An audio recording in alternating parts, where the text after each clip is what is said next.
Good evening. This is the September 25th, 2017 meeting of the Auburn Board of Selectmen. This meeting is being recorded. Is there anybody else in the audience recording this meeting tonight? Being none, can we stand and salute the flag? I pledge allegiance to the flag of the United States of America and to the republic for which it stands, one nation, under God, indivisible, with liberty and justice for all. Thank you. Okay, I'm the Public comment. yeah, Chairman Pro Tem tonight until we get our chairman in. She's stuck in 495 traffic with that accident. So first off, we have public comment, and I guess we'll start with Darlene Coyle, please.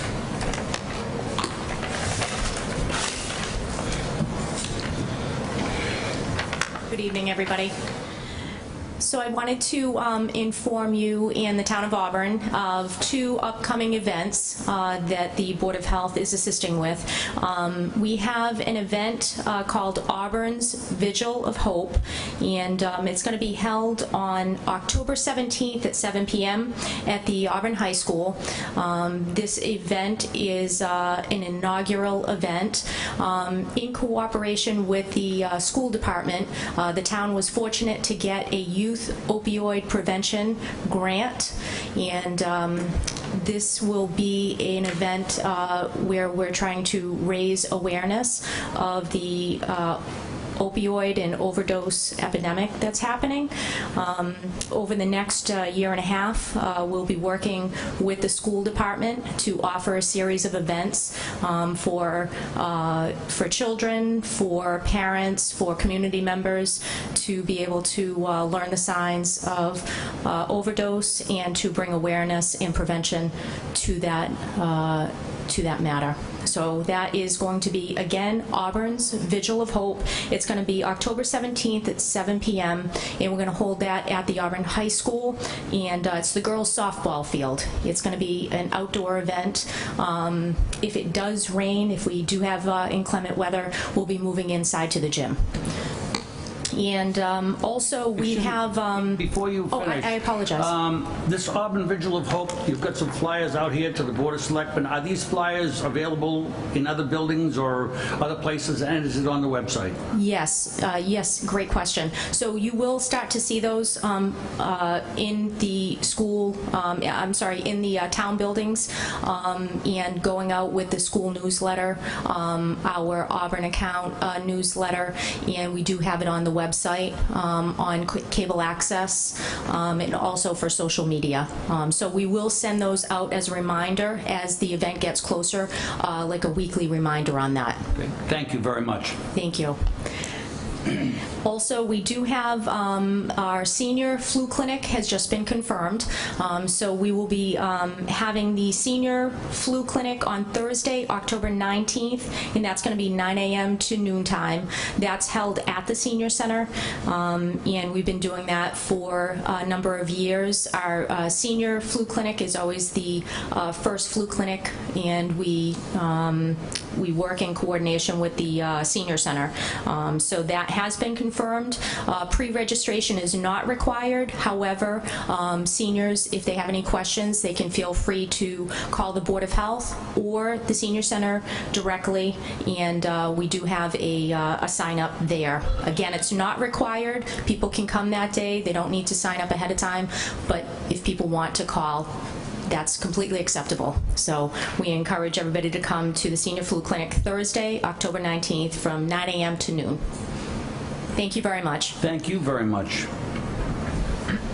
Ms. Jacobson, would you call up the chief for us, please? Certainly. Chief Coleman is signed up under public comment, and if the chief would come up and explain the event that he was going to speak about tonight, that would be great. Thank you.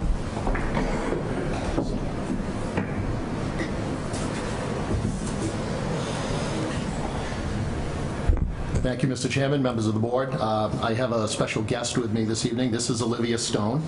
And before I tell the story, I would like to introduce some of Olivia's family that's here. Her mother, Melanie Urati, on the end. Her father, Nathaniel Stone. her stepfather, Michael Urati, her stepmother, Carrie Stone, her younger brother and sister, Ryan and Savannah, are here, and her aunt, Sarah. I'm here before you with Olivia tonight because I just wanted to bring to your attention that on Sunday, September 17th, 2017, just before noon, police, along with the fire rescue department, were called to 25 Oakwood Ave for a female patient who was suffering from a diabetic emergency. Mrs. Urati's blood sugar was low, causing her to become unresponsive. Olivia immediately recognized that something was wrong, checked her mother's blood sugar, and went and sought the assistance of an electrician who was at the house doing some work at the home. The electrician called 911, and Auburn Emergency Communications dispatcher Sean Fleming, who is in the audience at the back of the room, who had been with the department just 10 days at the time of this 911 call.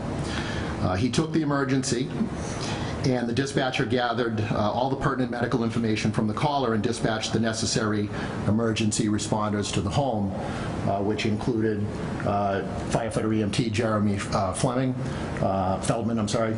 Brian Sheridan, firefighter paramedic, and Officer Dyson is in the back room as well.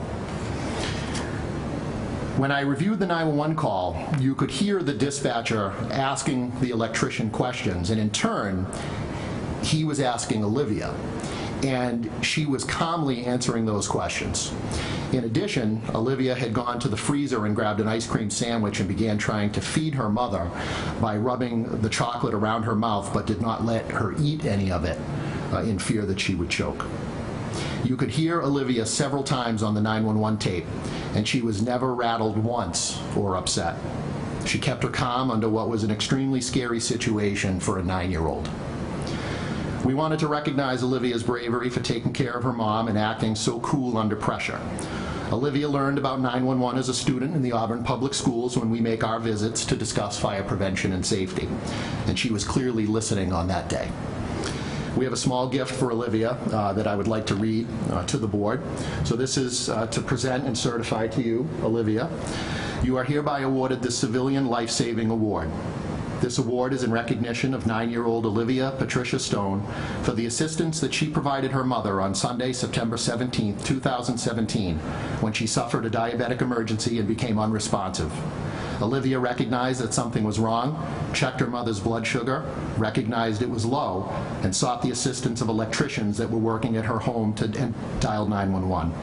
Olivia went to the freezer and retrieved an ice cream sandwich and sat at her mother's side attempting to feed her and answering questions that were being asked by the 911 operator. Olivia was calm, knew the answers to the questions, and was instrumental in providing information about her mother's medical condition. Her attentiveness to the situation contributed to saving her mother's life. So we would like to present this to you, Olivia. You did an outstanding job.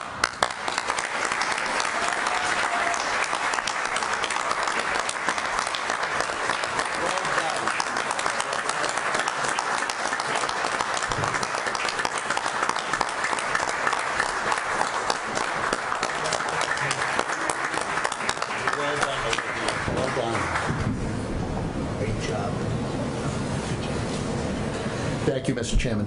Thank you very much for coming forward. Thank you, Mr. Chairman. And again, we want to congratulate Olivia and thank our first responders from police and fire for your outstanding work all the time. Thank you. Thank you, guys. All well done. Well done. And Olivia, you should be very, very proud. We are. Thank you. Good job. Excuse me, and I also want to make sure we thank our new dispatcher, too. Tough way to start off on the first day, so thank you.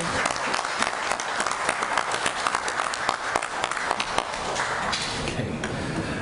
Now, We want to move this item up. okay. Do you want a motion to move And this Ms. Grimo, 3D? please. Sorry. Okay. I'll give that to you. Good evening.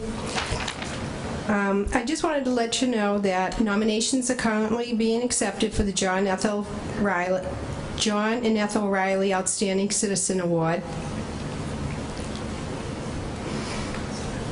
The deadline is Monday, October 16th, at 4 p.m. Nominations should include reasons why a person is being nominated, has been an outstanding citizen, and has made life for Auburn residents better. If anybody wants to submit a nomination, please submit it to the Riley Award Committee in care of Deb Grimo, Town Clerk, 104 Central Street, Auburn, Mass. 01501. Deb, when is the deadline for that? When do you want to have a decision on that? October 16th at 4 p.m. Okay, so you want them be notified before that?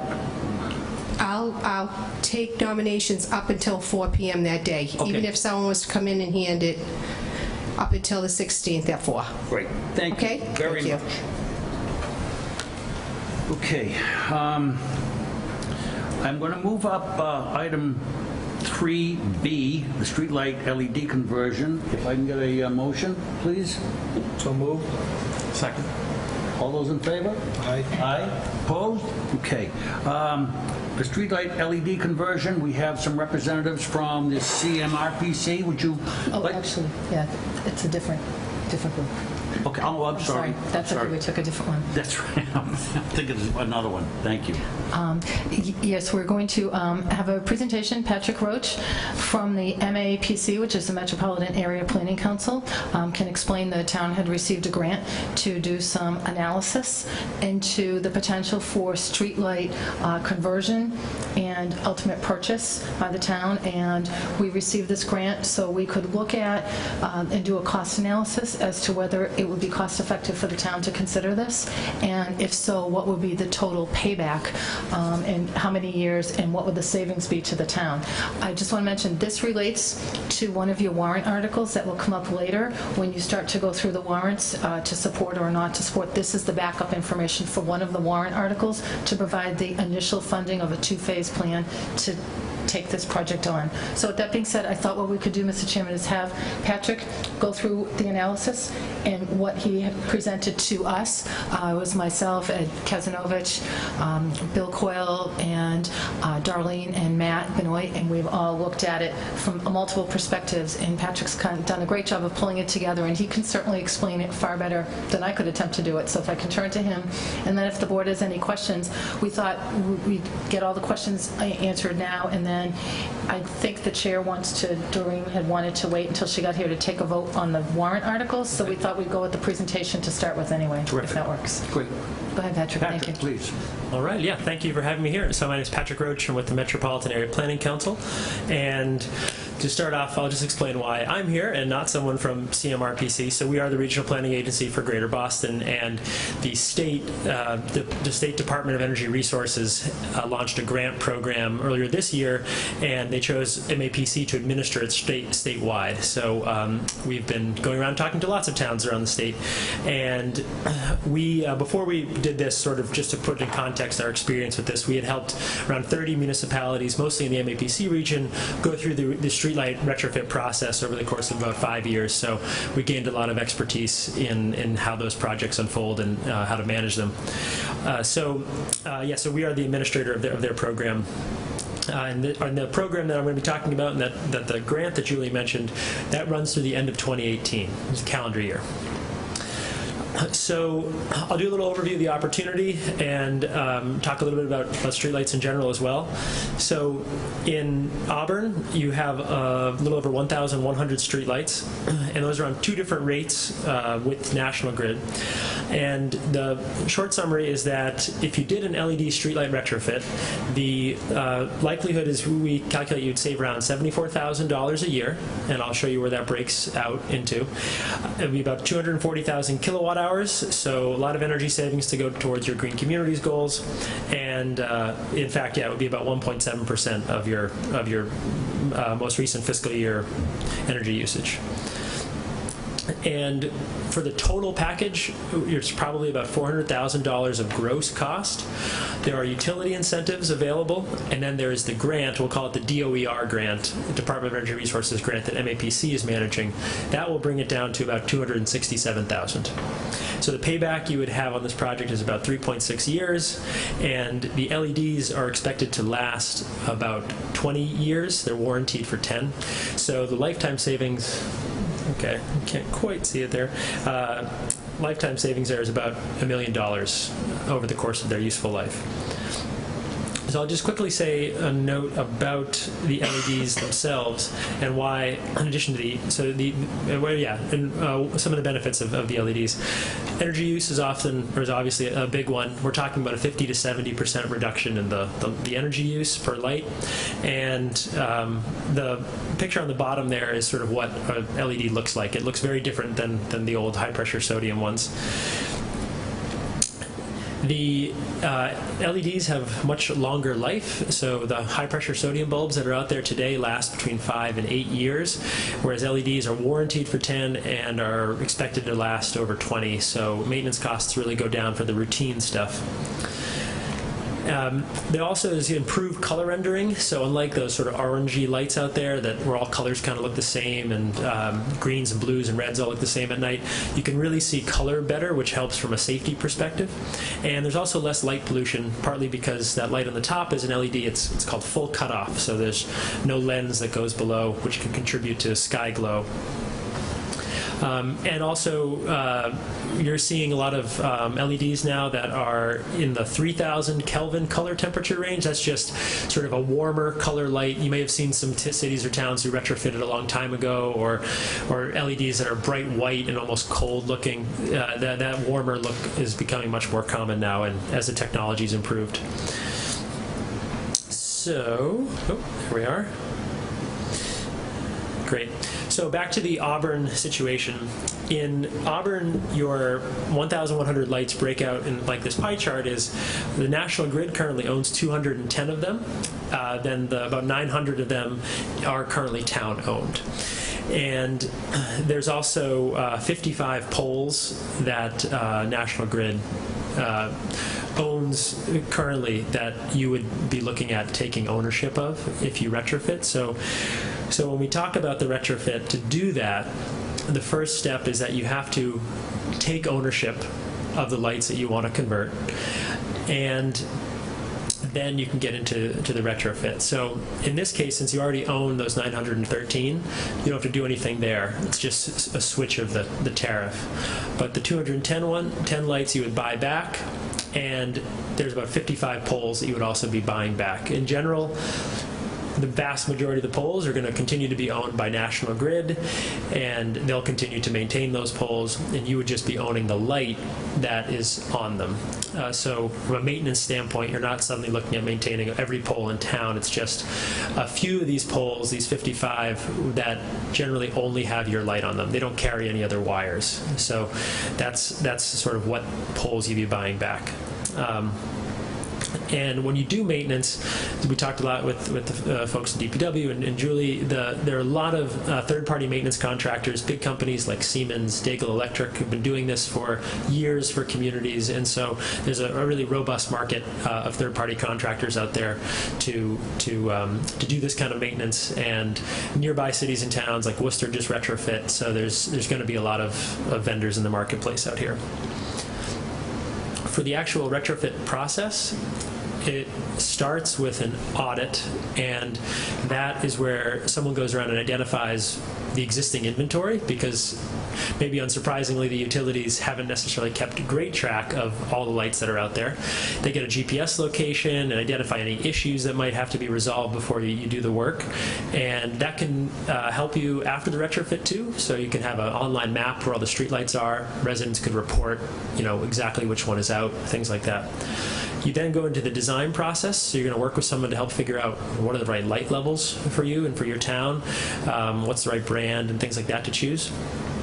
Then we get the material and installation, and finally we have the rebates and the incentives that come in after the project. So they're all the utility rebates, and our grant are reimbursement based. And one of MAPC's roles in this as the grant administrator is not just to help out with administering the funds, but we also procure the material and the installation labor. So we will collectively work with all the communities who are participating, and whoever is ready to move forward around the same time as Auburn, we will, if you're making the same choice on light or ready to move with installation around the same time, we'll be able to group together so we can get some really good volumetric pricing. So this is the sort of overview of the total project cost, and I believe that what's going to be on the warrant or what's hoping to be on the warrant is just the first 3 items. So you start with the buyback cost. This is the cost to buy back those 210 lights and those poles.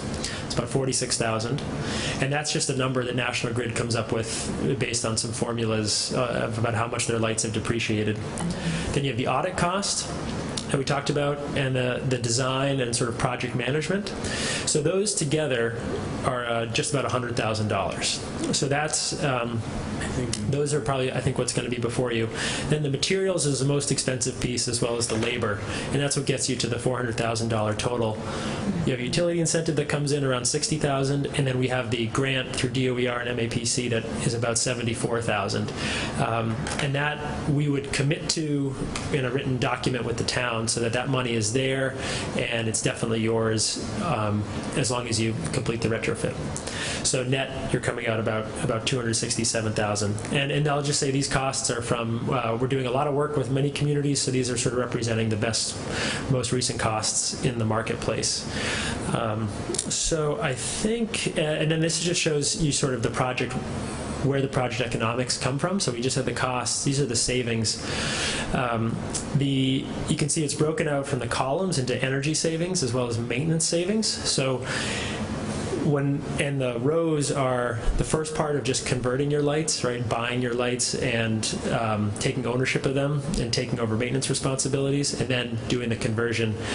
And you can see that in total, the energy savings are just a bit larger than the maintenance savings, but maintenance is a big part of the savings, and this is the reason why a lot of communities chose to purchase their lights from the utilities going back 10 years or so. You look at Melrose or Lynn, a lot of these communities bought back their lights a long time ago before LEDs even made sense or were even on the market because of the maintenance cost savings.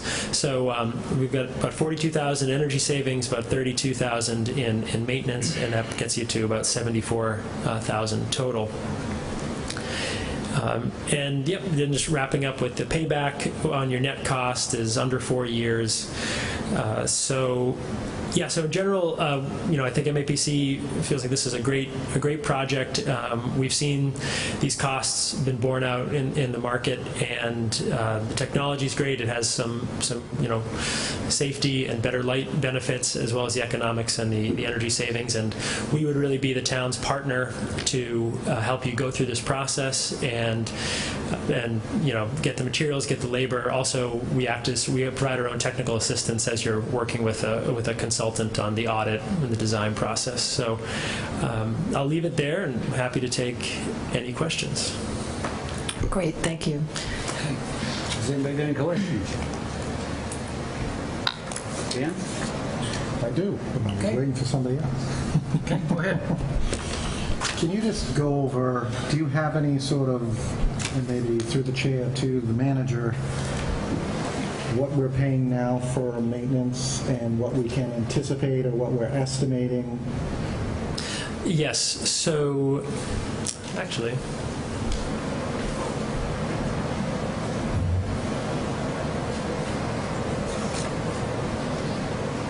yeah, I think I have that here. Currently your maintenance is built into the utility tariff, and so your utility bill breaks out into, you have the supply charge, the distribution charge, and you have what's called the facility charge or luminaire charge, and that basically is where all the maintenance and cost recovery for them comes in. So that's sort of a very exact number based on how many lights you have, and each wattage is billed slightly differently. So today, I'll pull that up here.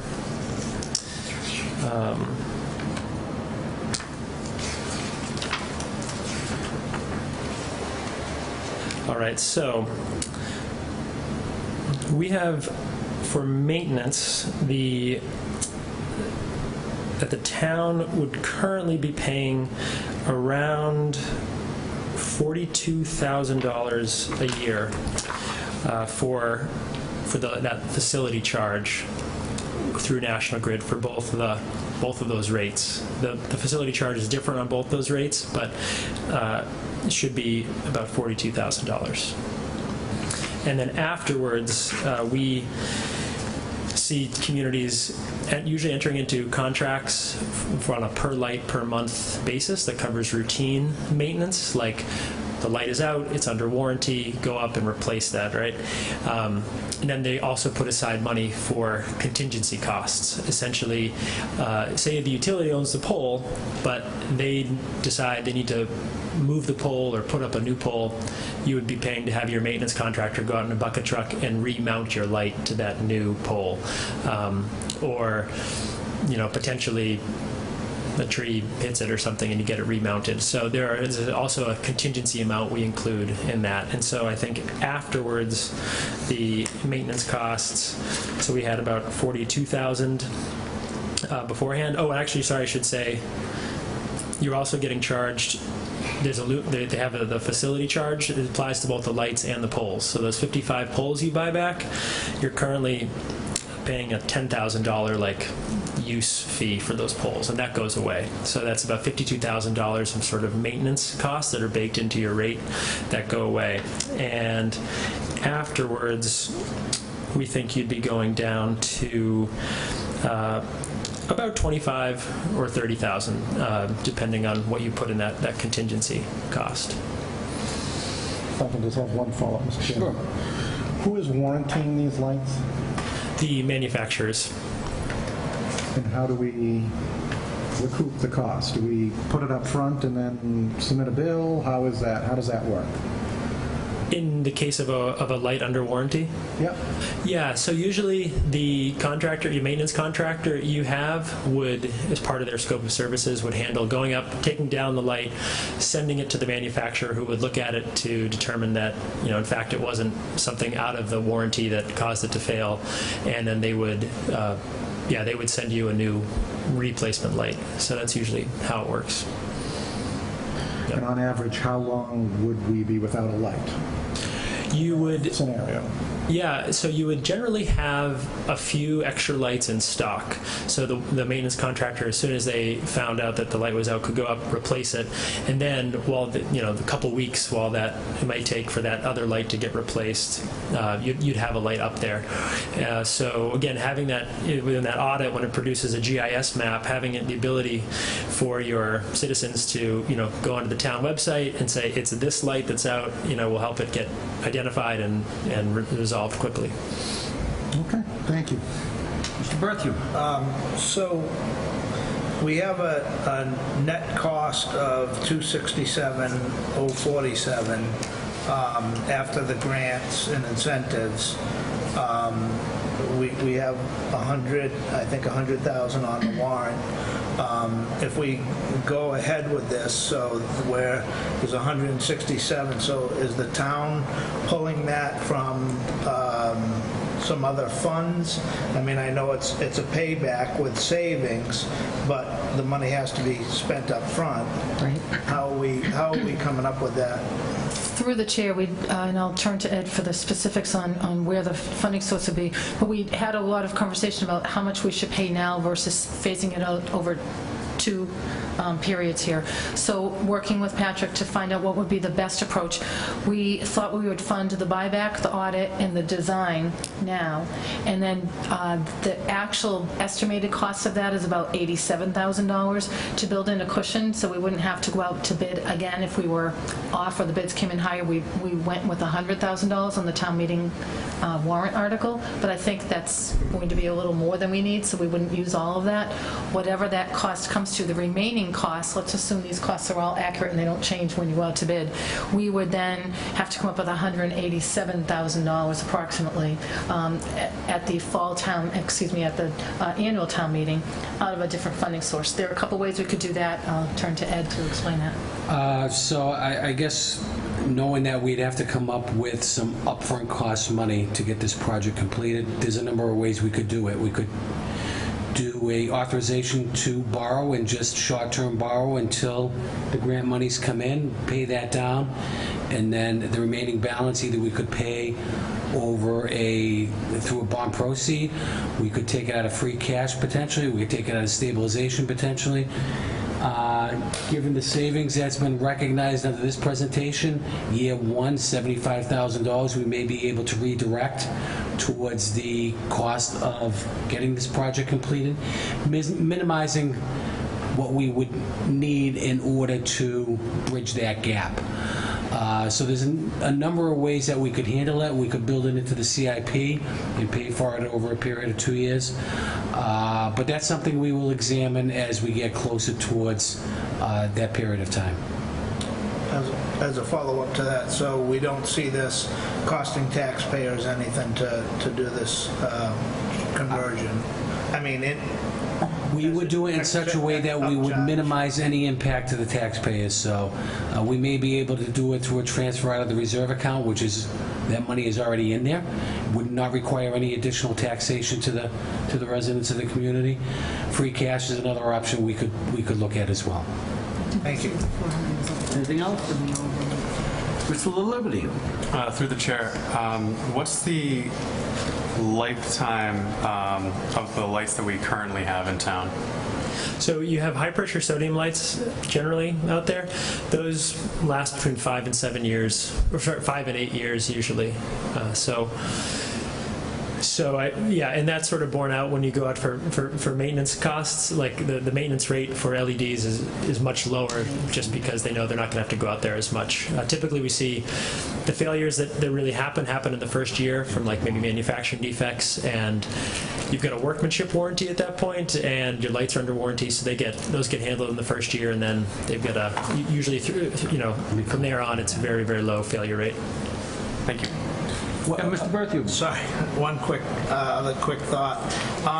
So all the lights that we would be replacing, is there any value to them as surplus for another town that might be using the same lights? Or might they be buying some fixtures from us at a very discounted rate?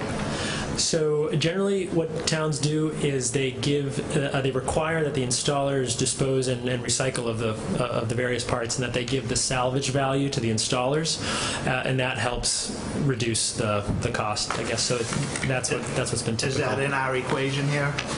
Yeah, we're assuming an install cost based on a install bid that gives them any salvage value of the materials. Thank you. One clarification I would like to make. So in order to qualify for any potential grant dollars, we would need an authorization for the gross value of the project up front. That doesn't mean we're going to borrow the full amount of money, but we have to show evidence that we do have funding in place or a mechanism in place to allow us to go out and borrow a sum of money to get this project completed. So when the time comes, although we know the net is 180 and change, there may be an authorization for the full value of $400 and somewhat thousand. But a portion of that would remain authorized and unissued, and we have to rescind that at a future date. Similar to what we do for any school projects, we have to do the authorization in total up front, even though we're not going to borrow that full amount of money. We have to show evidence that funding mechanism is in place. Thank you. Anything else? Okay. Patrick, have you got anything else for us? I think that's all. Thank you very much for coming in and giving us this information. Great. Thanks very much. Appreciate your time. Likewise. Now we will transfer the gavel back to our chairman, Doreen Goodrich. And my Thank you. apologies to everyone. I just sat in 2.5 hours of stopped traffic. No way around it. So I guess the next item we're going to take is the housing plan. And Ms. Jacobson has a presentation for us. Yeah, do you mind?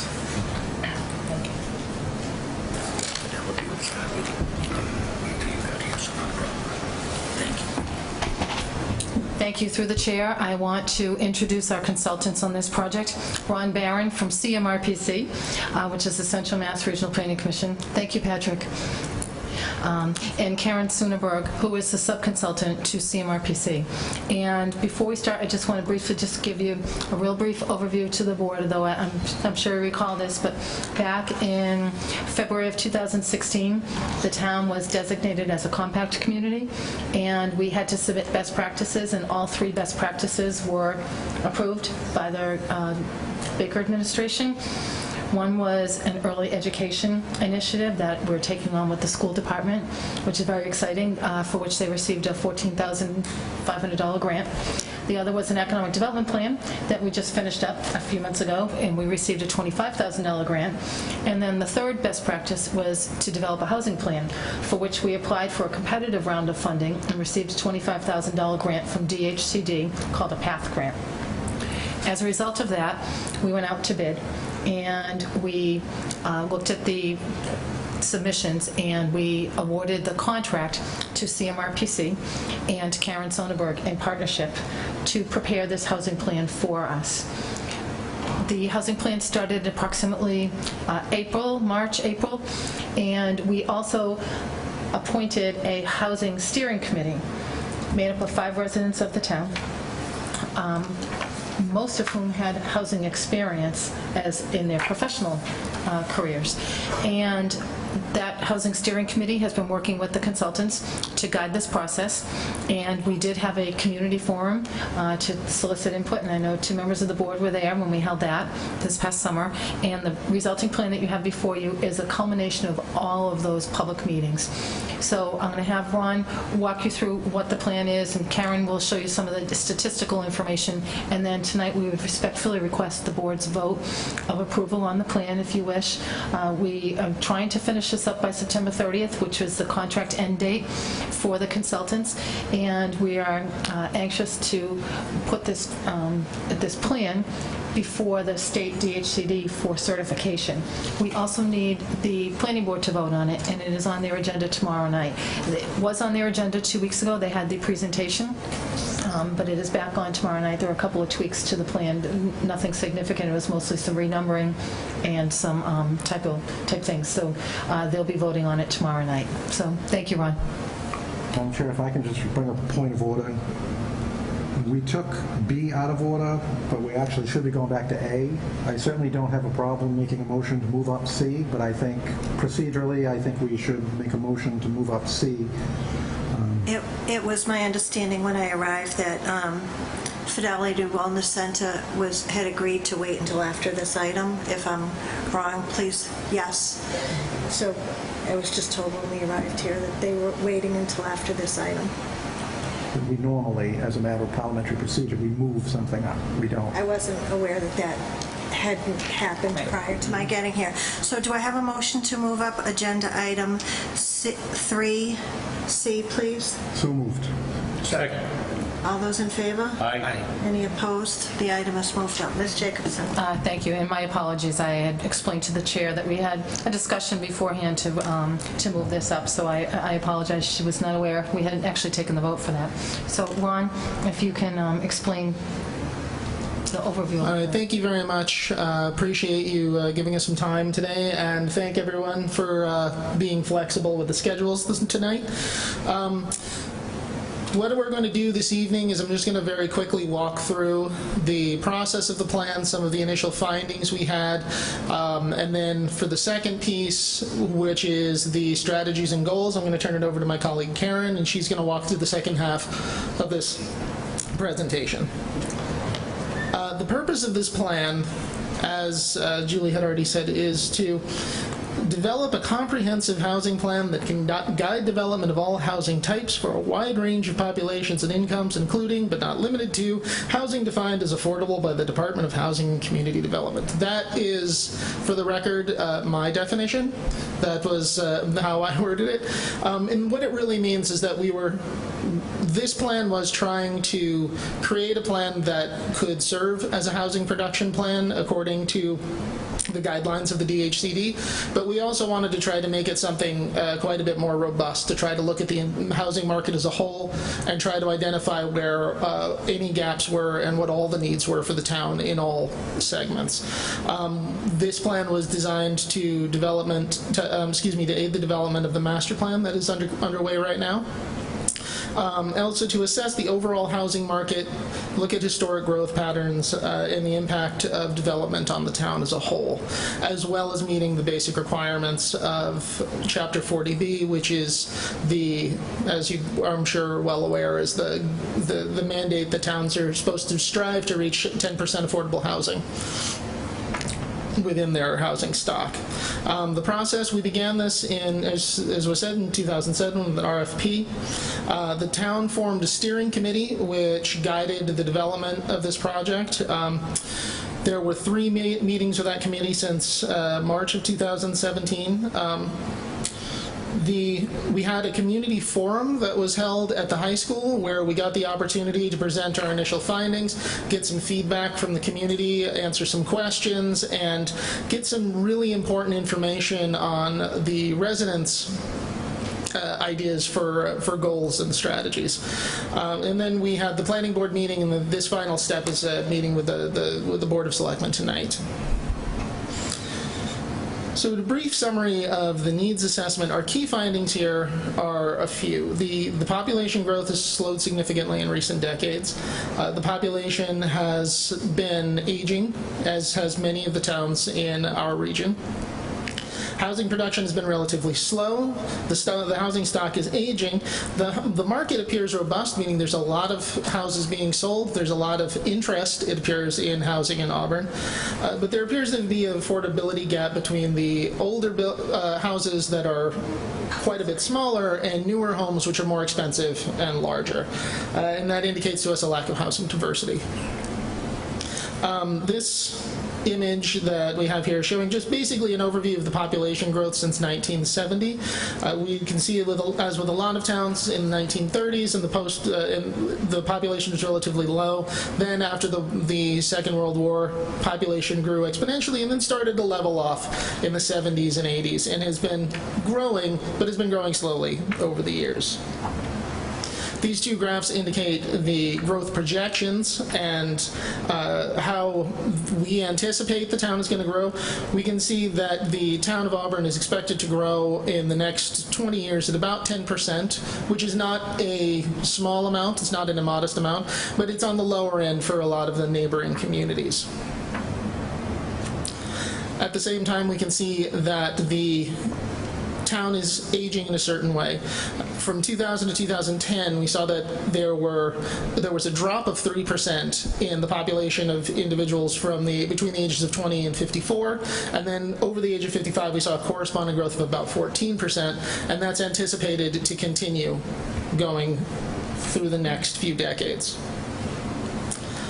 Housing production has been relatively slow. We can see from this graph that from 2006, towards the height of the housing boom, we were seeing about 45 new units came in that year, down to about 22 in 2015. You can see there was a little bit of a dip in the middle, but there was some recovery, but we're nowhere near what it was back at the height of the market. And these houses tend to be, the houses that we have in town tend to be on the older side. A large chunk of them are built before 1970, which tracks very well with the population. The reason these two graphs are compared to each other is because we're trying to illustrate how the older houses versus the age we stopped making houses, the population's growth started to level off, and those things seem to correlate fairly well.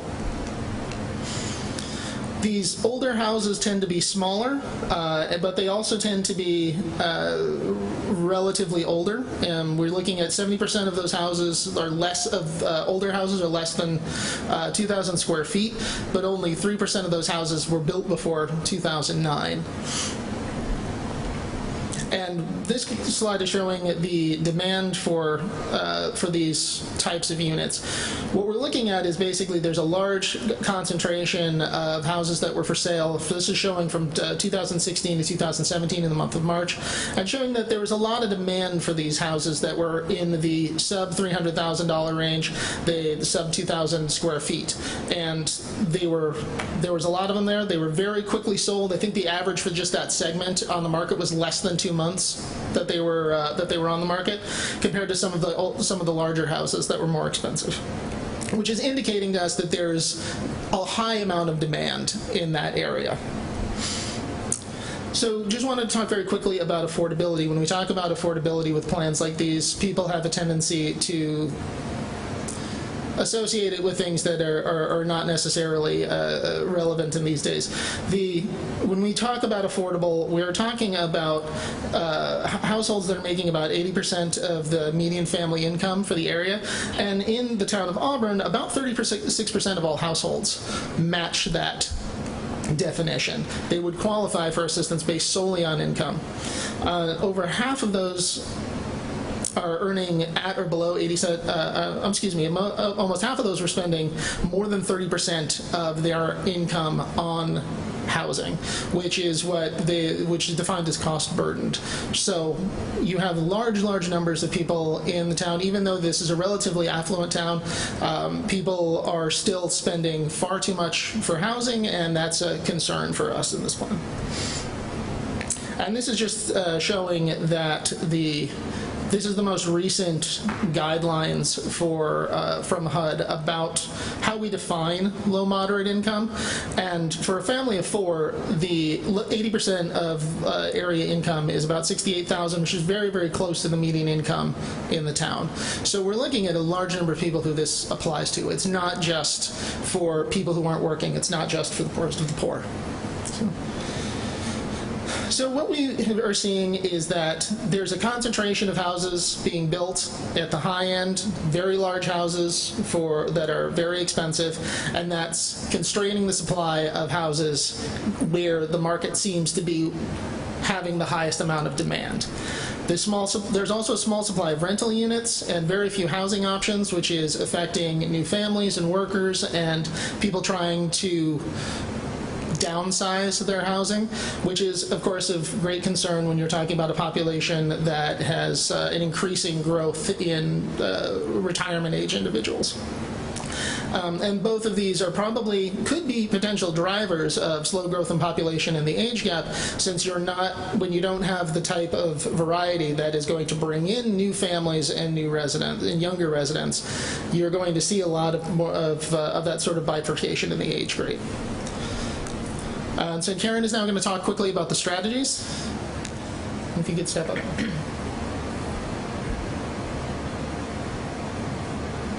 Thank you very much. I'm going to move through this section fairly quickly, but just some initial comments. These strategies are highly influenced by the Community Housing Forum that we had in June, where participants, both local leaders and residents, were broken into various groups and were instructed to answer numbers of questions, including prioritizing actions that the town should take with respect to promoting affordable housing. The strategies are also heavily influenced by the housing needs assessment and your other plans. I mean, the economic development plan really wanted to reinforce some of the inclusions from there. And as you know, housing is a very important economic development engine in any community. And we also had a number of housing steering committee meetings, which were very important in guiding the conclusions under this plan. And we also embraced some current initiatives that have been very effective, and they became an important part of the package of strategies that we're presenting to you tonight. Now, This package involves specific strategies, each that have to be approved through its normal regulatory channels.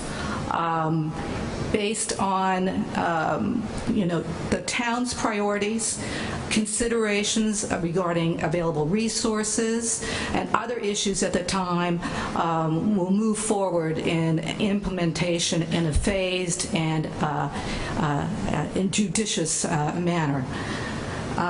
So, with that,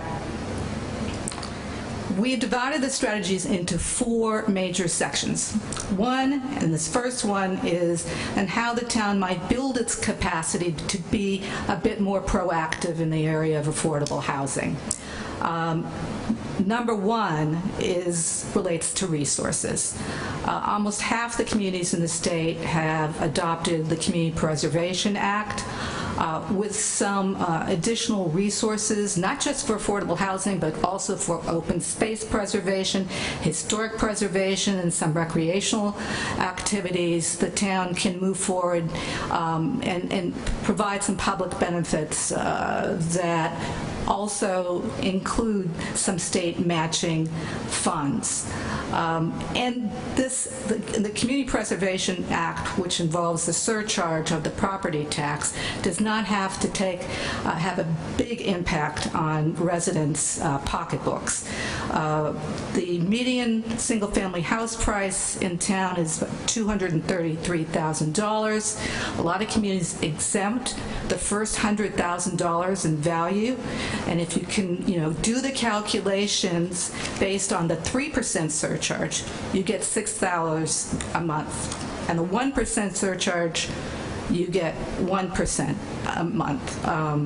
So something to bear in mind, having these resources will really enable the town to further jumpstart its housing agenda.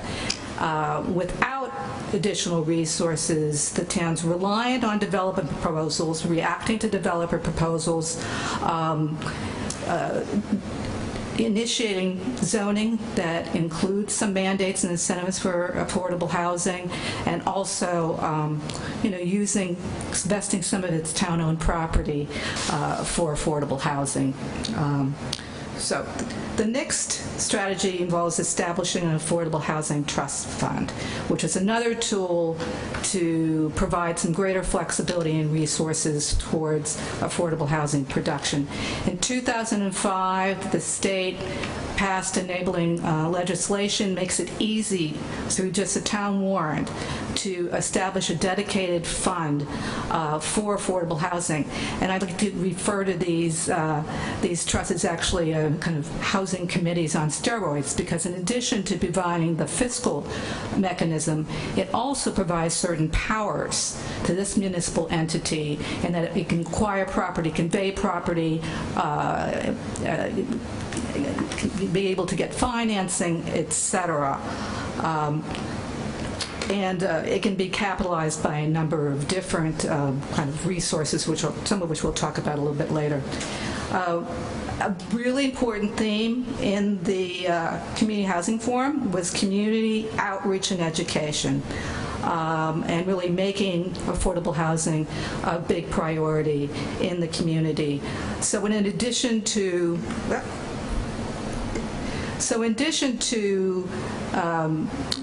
outreach on any housing initiative and ensuring that it's inclusive and that it is transparent, the plan also provides opportunities for educating residents, local leaders, builders, contractors, landlords, etc., on the issue, to continue to try to provide information and best practices, changes in regulations, and other items that can be helpful in moving the town's housing agenda forward once again.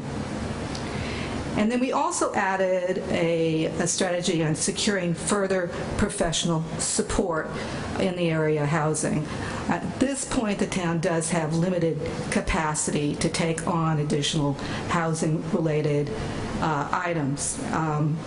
And clearly, if CPA was passed, this would be a no-brainer because you'd have that easy resource to provide some part-time support, professional support. And I should also mention that CMRPC has been trying to get a kind of regional housing office off the ground that's modeled after ones that have been established in the Metro West area of Boston and the North suburban area of Boston, as well as the communities around Hudson. They're looking for a lead community, but the ability of towns to buy into a menu of housing-related services would really be exciting and ways of kind of sharing capacity in the region.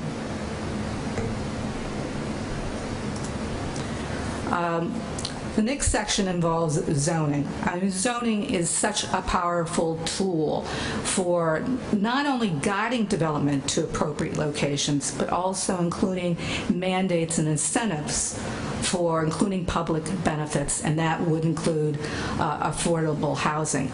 In communities that don't have large numbers of resources to invest in affordable housing, zoning is really important. The first strategy involves adopting new zoning for multifamily housing and mixed-use development. And this was an ongoing theme from our community housing forum. And there's a number of ways that this can be done. The town already has a mixed-use overlay district, which has not to date actually created any new development. But by revisiting the MUOD, making some changes, strengthening it, including some incentives for incorporating affordable housing, there might be one avenue for creating new units. We also did a description on what's called Chapter 40R, which is the state-created legislation to promote what's called smart growth overlay districts. Areas in the community that where more compact, denser, mixed-use development makes sense. And Auburn has a number of those locations, including Drury Square, the former Yankee Drummer property from our Lowe's site, and even the Auburn Mall, for example.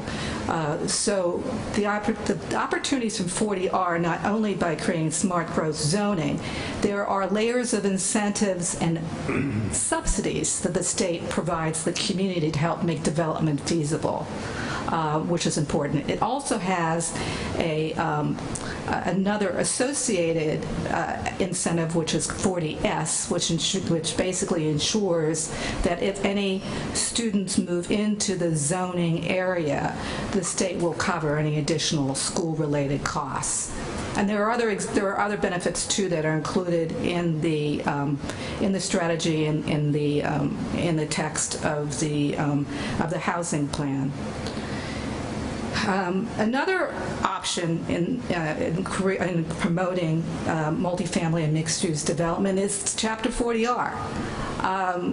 There are a lot of communities have some real resistance to 40B because it does override local zoning, but it is a terrific permitting tool. And the town's using it, in fact, on the conversion of the two schools.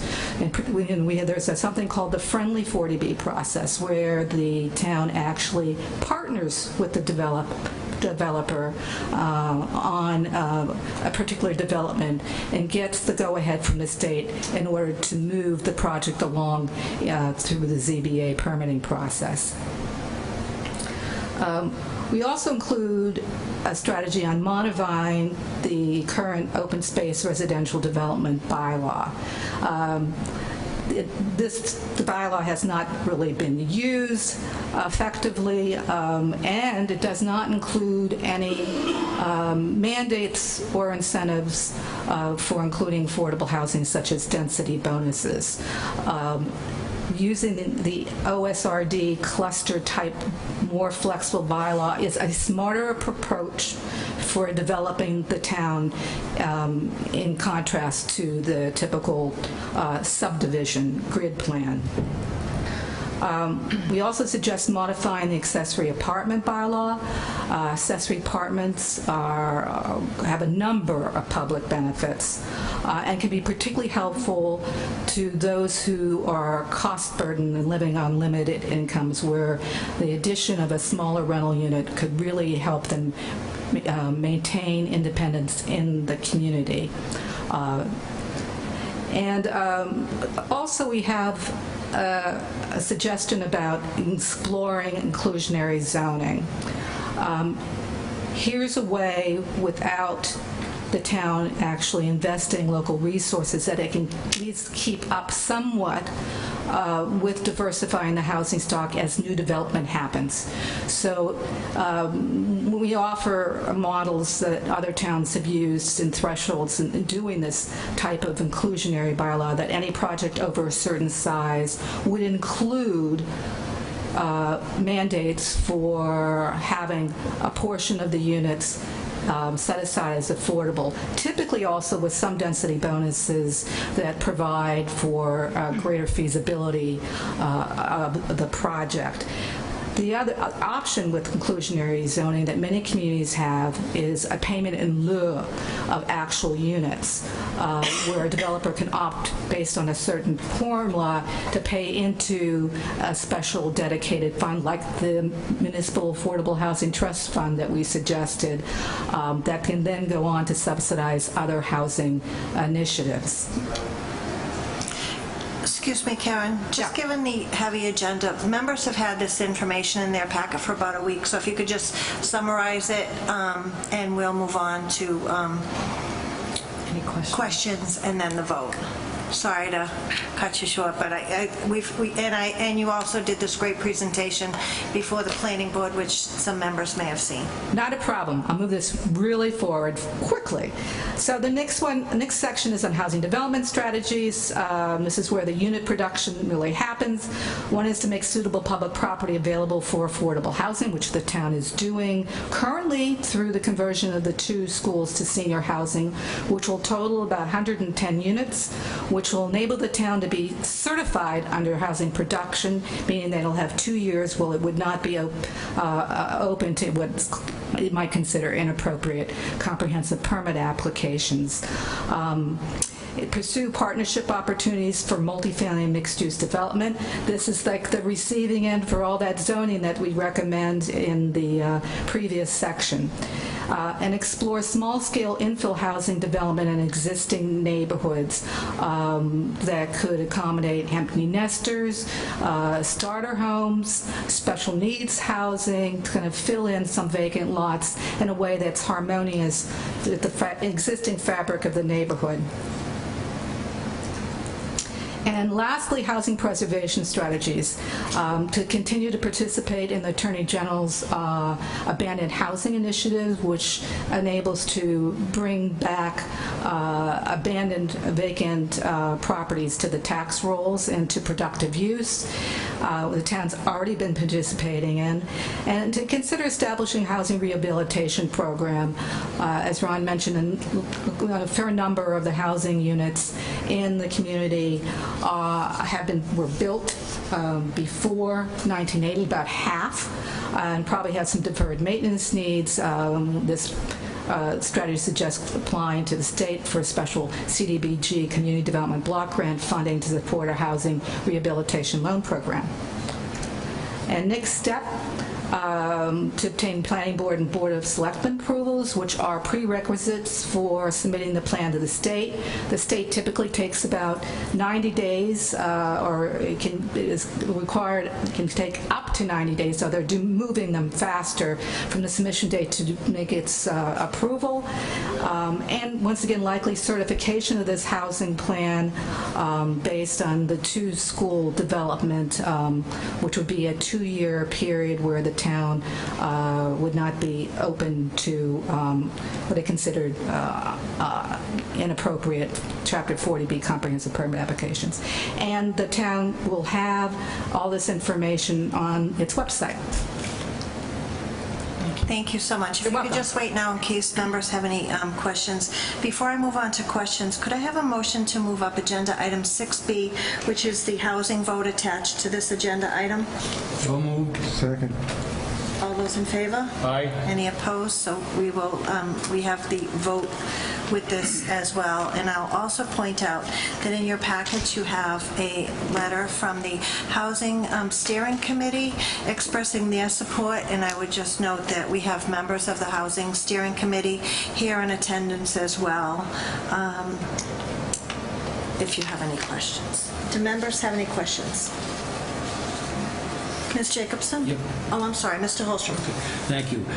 Ms. Sonneborg, and through the chair, and Ms. Jacobson, I did send along a note, had some questions that we shared with the board.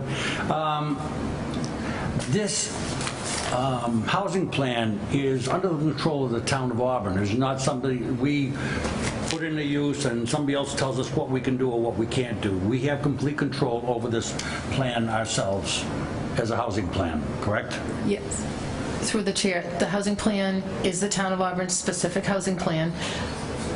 The housing plan does have to be certified by the state in order to have it be used as a tool to prevent unfriendly Chapter 40B. That being said, it also gets incorporated into the master plan because there are several components of this, so it goes before the master plan committee that will incorporate this. And I think the last piece is the strategies in this plan, and this is important to recognize, the strategies in this plan may not all get implemented over the life of the plan. A plan generally goes about 10 years because we'll go the same length of time as the master plan. So those strategies are implemented as time, resources, such as staffing and funding, become available. So what you see here as strategies does not necessarily mean all of those are going to be implemented at once. It's likely impossible to do all of them. So it has to be prioritized by the town as the town can move forward. The housing production plan, once it is certified, is a plan for reaching our affordable housing goals of 10%. State recognizes you may never get to that 10%, but you have a plan in place that will guide you to that.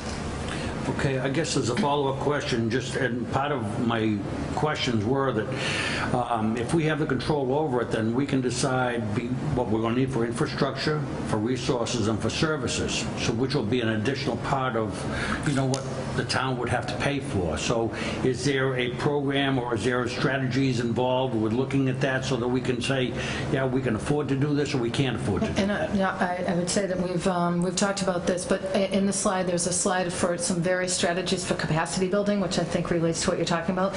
So one option is for the town to pursue, through a town meeting vote, the adoption of the CPA. That provides a funding source. Another one is to set up an affordable housing trust fund, which is a recommendation to look at the potential for doing that. Another strategy was to look at a zoning change whereby we could require a developer of a multi-unit development to put a certain percentage of affordable housing into it or pay a fee to not do that. So the plan outlines several strategies to potentially raise funds to do this.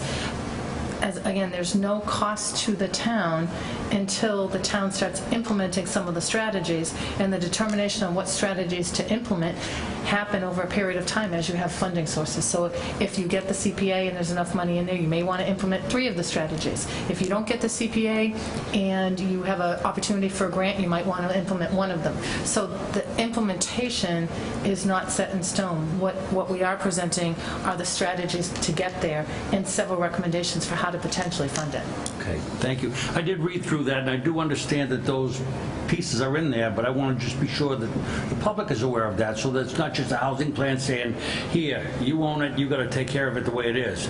We have the control over it, and we have town meeting be able to vote on what we need after it's presented and what happens. So I just want to be sure that what is in this plan, in summary, kind of, we take care of all the questions and answer all the questions before we get there. Through the chair, I'd also mention, and I know Ann Weston is here from the Housing Steering Committee, and we have other members of the Housing Steering Committee. We may want to create a housing committee. This was a housing steering committee for this plan, but we may want to create a housing committee to be a regular committee that helps with the implementation of this. So you're always going to have resident input into the implementation of it.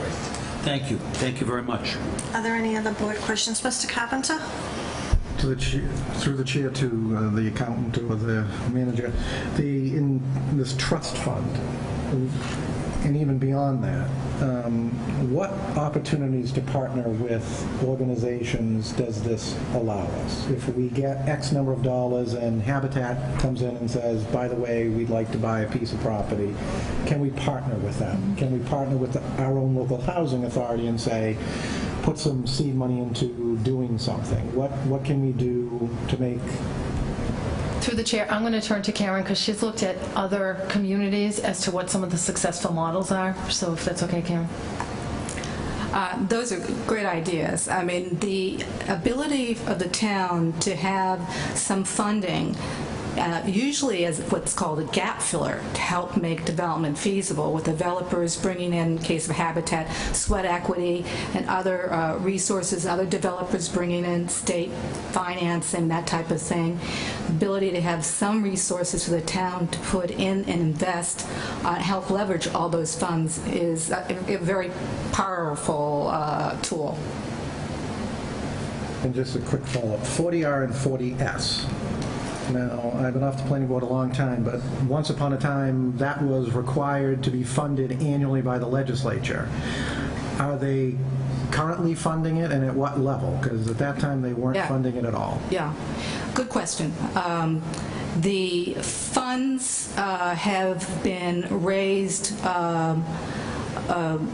for, they're talking about CPA, they're talking about 40R and 40R. 40R. They have a special, they have a special trust fund for 40R that hasn't annually been supported, but every several years money's put in there in order to fund the 40R smart growth overlay districts. And the state has been very proactive, encouraging 40R, and is very supportive of that particular land use control. And just one final question. What is the annual production goal that we've set for the town? 34 units, and that's based on a half of 1% of the town's year-round housing stock based on the 2010 census. When the 2020 census figures are released, right, 2021 or 2022 maybe, then that figure will be increased to reflect growth. But currently it's 34. What's the average size of a subdivision these days in Auburn? Because when I was on the planning board, there were no subdivisions even of that, well, there were probably a couple of that size. So how would we accomplish that? How many subdivisions would we need to get to buy into this process to reach 34? I'm just concerned about 34. To me is very high because I know that the available land is challenged, which is probably why we have such high cost housing being built. Well, the production goals that we have in the plan aren't really based on subdivisions. They're based on the conversion of the 2 schools, which is 110 units. They're based on the potential of that mixed-use multifamily housing in those appropriate locations. And then just small infill housing. So there isn't really proposed any kind of major, subdivisions in the plan. I was just concerned how we'd achieve it. That was my goal, just looking at how we do those things. I think that, based on your opportunities, you have some really great options of integrating affordable housing into the community in a way that's going to be well in line with how you'd want to control growth. Thank you. And may I add also that the 2 school redevelopment projects will produce about 110 units of affordable housing for seniors, so that counts toward our goal, which, taking those figures, that's what gives us that 2 to 3 year reprieve on the unfriendly 40 base. Are there any other member questions? Before I open it up to see if anyone has any comment on this, I just wanted to say that there were several public meetings, and we had great resident input, broke into working groups, and residents from, shall I say, all walks of life, bringing different thoughts and ideas to the table. So thank you for including everyone. To the steering committee, thank you for your work on this. I think it's a great plan, and it has my full support. Are there any comments before we move on to the vote regarding the housing plan? Seeing none, we're on agenda item 6B, which is the housing plan. There's a recommendation for approval. Is there a motion? Madam Chair, I would make a motion that the board vote to approve the housing plan as submitted. Is there a second? Second. Is there any discussion on the motion? All those in favor? Aye. Any opposed? It's unanimous. Thank you, Ms. Jacobson. Thank you for waiting. Thank you. Okay. So while Fidelity Wellness is making their way up for their presentation, just for those of you who don't have an agenda in front of you, we have Fidelity Wellness who is going to make their presentation next. Then we have Board of Selectmen items. We have Century Sportsman's Club with 2 agenda items. Then it's my hope after that we will have a motion to move up the October special town meeting warrant, where I see we have several people in attendance for the different warrant articles. So we will move along as quickly as we can tonight. So we do have 2 seats up here if anyone wants to sit up here from Fidelity, if you're going to be answering the questions. Otherwise, please join us. Up here we can speak better. We have 2 seats here, and then if we need someone at the microphone, if we have additional questions. And I just want to say that Fidelity was here at our last meeting. They chose to wait. We only had 3 members in attendance at our last meeting. So I appreciate you waiting to move it up to tonight, and then again for the late hour. And so thank you for having us on the agenda tonight. Sure. Could you just introduce yourselves for the record, please? Good evening, Madam Chair, lady, and members of the board. My name is Attorney Philip Boncory. I'm the General Counsel for Fidelity Wellness Centers, Inc. With me is one of our directors, Gene McCain, one of the moving forces behind our corporation. Our corporation is a non-profit medical marijuana corporation. We have been certified by the state, and we have a provisional certificate of registration. We have 2 other communities that have given us certificates to allow us to go there, letters of support, and they are Holyoke, where we have purchased a building in Holyoke, and we plan on opening a dispensary there with the grow facility. We also have a certificate of support from the town of Rockland. We have purchased a building in Rockland, and we intend on building a dispensary and a small cultivation center there. We have a petition before you. We're asking for a letter of support from the city of Auburn because we have a purchase and sale agreement on a piece of property in Auburn at 435 Washington Street. It's a dilapidated building right now on Route 20. We would like to get a certificate of support for that location so we can take down that eyesore and put a marijuana dispensary only there. I'm going to try to be brief because I know you have a long agenda, and open it up more to questions. With me today is Gene McCain, who's one of our directors. He's a former developer and one of the moving forces behind us. Also have our president, Mario Cigarello. Mario is a businessman and the president of the corporation. Next to him is Dr. Gene Welsh. Dr. Welsh is secretary of the corporation, and next to him is Steve Chasen. Steve Chasen is our compliance officer. So between all of the board of directors that we brought here so that you could see us in person and meet us, they can answer any question that you may have. And it can be directed to me, or it can be directed to any one of them. Also with us in the back of the room is the American Alarm Company, and we're talking with the American Alarm Company to be our security for this location at 435 Washington Street.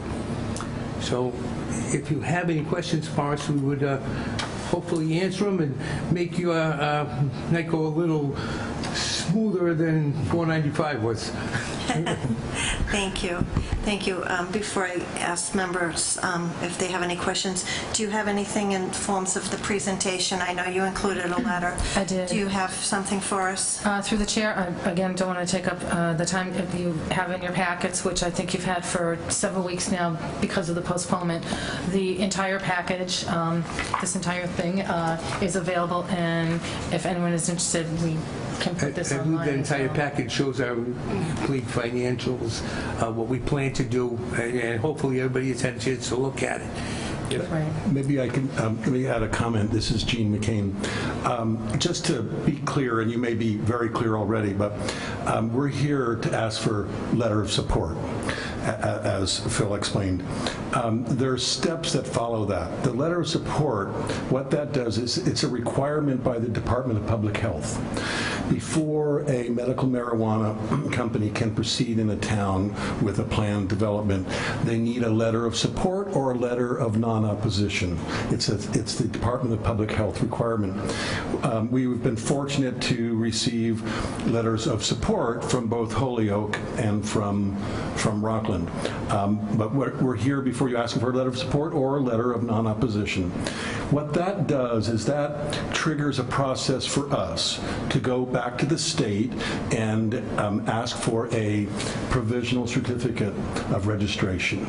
And they require this letter of support or non-opposition to do that. Important to understand is that the letter of support doesn't give us the right to do anything. It's simply an indication to the state that you are open to this and supportive or not in opposition to it, but it then proceeds down a normal track following your ordinance, your medical marijuana ordinance, and other town regulations and laws that we have to follow. And the appropriate boards and bodies of this town, we will come before and need to meet whatever requirements you have in place. And so this is not something where you're authorizing anything today. Yes. You're just triggering the first step of a process. Any further building or demolishing of that building to build a new one will have to come before your planning board and maybe the appeals board, depending on what's needed. Okay. Do members have questions, comments? Yes. Mr. Holstrom. Yes. Through the chair, how much traffic do you expect to have in that location? I mean, it's a dispensary, but how much in and out traffic are you going to have? It's a little bit of a guesstimation that one has to do, and one looks at there's a handful of other states that are licensed for medical marijuana, and fortunately a lot of the information is available through public records, and you can learn out of a state of a given population or a town of a given population what the approximate percent of that population will obtain a medical marijuana license. It's between 1% to 2%. So there's a few hundred in Auburn. There'd probably be 300 or 400 patients that we would expect, but then in the greater Auburn area, which includes Worcester, where there will be other dispensaries, but if we do a good job, which we hope to do, and expect to influence the area around us and draw from some of the larger areas. So we'd expect maybe we'd have 1,000 or more patients we'd build up to. The traffic per day, it's really not that much relative to typical retail type of establishments. There might be 30 or 40 patients a day. There might be 60. There might be 10 or 15. But it's not like a McDonald's or something where you just have this tremendous amount of traffic. And we will, as part of our permitting process, provide the appropriate information on traffic and traffic count and impact. But we don't expect traffic coming off the street. Everyone will be a licensed person. It's only licensed patients that are allowed to even enter the property, that enter the building. Okay, because it's a very, very difficult spot with that St. Mark Street and Washington Street. And I had to go over and take a look and see what 435 was, because there was no such thing. The house is marked as 439, so I was assuming that it was that corner lot, and that is a very, very difficult spot coming over that bridge and then coming up from Old Common Road. So it was in terms of access, we've looked at that and we'll work with the town. We were thinking that it might be smart to use the turn there on the corner and have traffic go in and then come in off of that road where they actually wouldn't come directly off the main road. And we'll work with your planning department on the smartest way to approach that. Yeah, I prefer not having it over there, and I wouldn't really support putting a building there like that, but I'm going to support the to move to go forward and let the planning board, let the the regulated bodies in the town take a look at this and decide on it. Okay. And they'll come back with a the recommendations. Sure. But otherwise, that's kind of a difficult spot for me. I wouldn't really be in support of something like that. That building is addressed with a number on it of 439, but the deed is 435, which covers that entire area. Yeah. Okay. Thank you. Other questions or comments? Mr. Berthium? Just with the facility, I'm assuming there's probably a 24-hour something going on 24 hours. No, it would not. Absolutely not. Not from people picking up, but is it not growing? We're not growing. You're not growing. This is only a retail dispensary. That's all that will be there. About a 2,200 square foot building is our tentative sizing. It'll be open limited hours during the day from morning until early evening. We'll work with the town on what those hours should be, and that's it. We may have a little bit of maybe a half an hour, an hour, maybe occasionally there'll be some inventory counting or things, but other than that, it'll close out shortly thereafter. My second, through the chair, my second question would be how many employees would be there? Are there employment opportunities from? It's about we're figuring about 10 to 14. We'll have multiple shifts, but we're looking at, that's about the range. It's not going to be 40 or 50, but it's not going to be 2 or 3. 10 to 15 would be a good way of looking at that. Would you be hiring from local Auburn people to staff it? And all of our directors are from. We'd like to bring in people from the town, certainly, and we'll have people that can train them. We're not going to be bringing in people from the outside. Thank you. Anything else? Mr. Carpenter? Just a quick question, because you mentioned about 2% in the town. Where is the closest dispensary currently operating? Currently, right now, today, would be, Yes, if you could go up to the microphone, please. Dr. Welsh could answer that. Hi, I'm Jean Welsh. We currently have 12 dispensaries operating in Massachusetts, and the closest one to here would be Air. Garden Remedies is delivering in Worcester now. Framingham's going to be very, very soon. And there are companies that are interested in opening in Worcester, but there's none open yet. But we expect there will be. If I can follow up, Madam Chair. Yes. What is your time frame from today to opening your doors? What's our timing? Your time frame, your development plan from today, you get something, how quickly? Okay, so if we were to receive your support, then it would take probably within about a week or even within a week, we'll have a application going into the state that would include that letter. And that will start our provisional certification process, which takes about 3-4 months, something like that. But we won't just simply stall and stop at that point.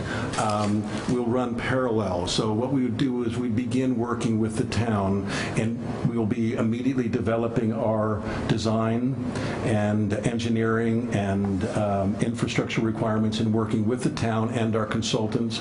Our engineering firm is Fuss & O'Neill. It's one of the largest in New England. They're involved in about 4 or 5 dispensaries dispensary and grow facilities that are quite knowledgeable. They're based in Springfield and in Quincy. So our consultants and then your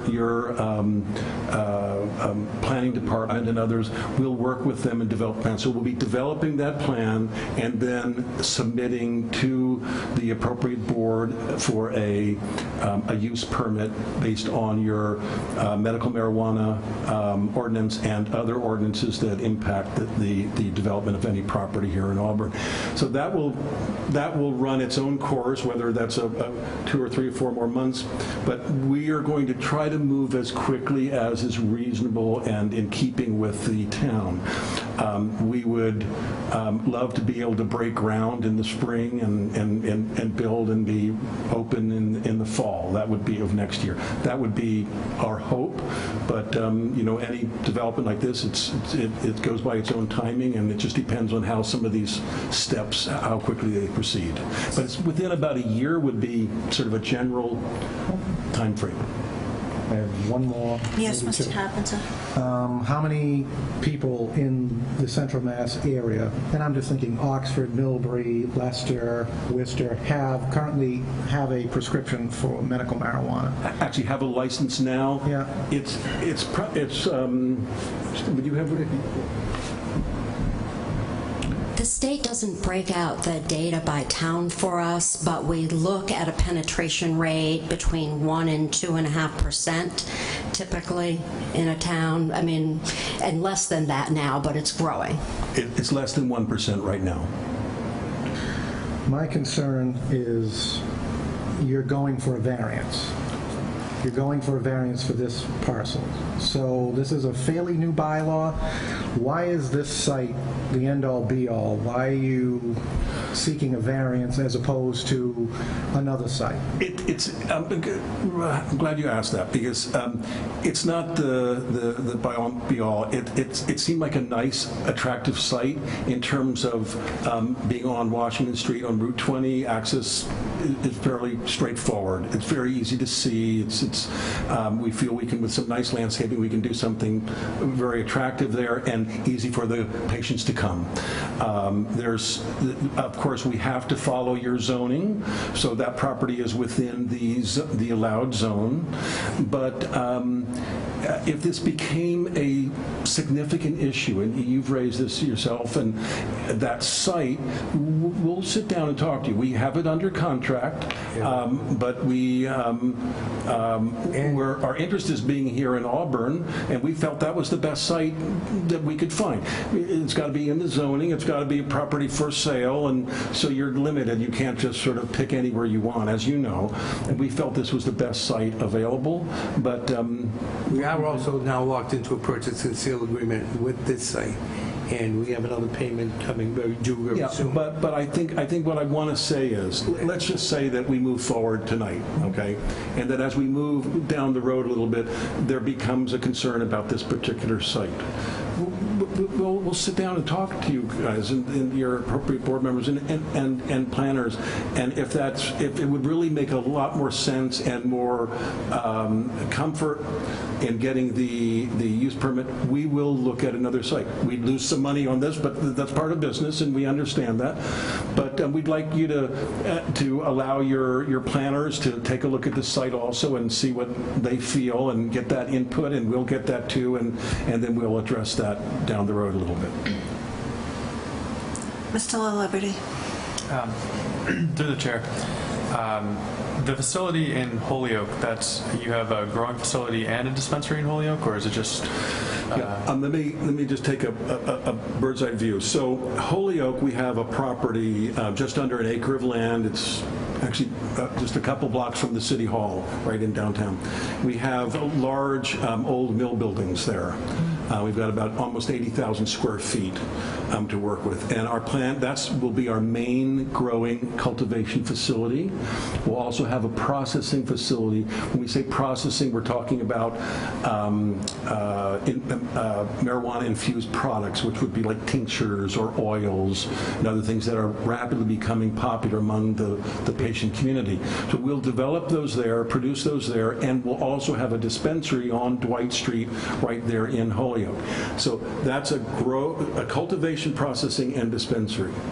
In Rockland, we are only going to do a dispensary, and in Auburn, we're only doing a dispensary. So these two sites will just be dispensaries, and we'll have our main grow facility, which is quite substantial. It's enough to produce all we need, the size of the facility we have there.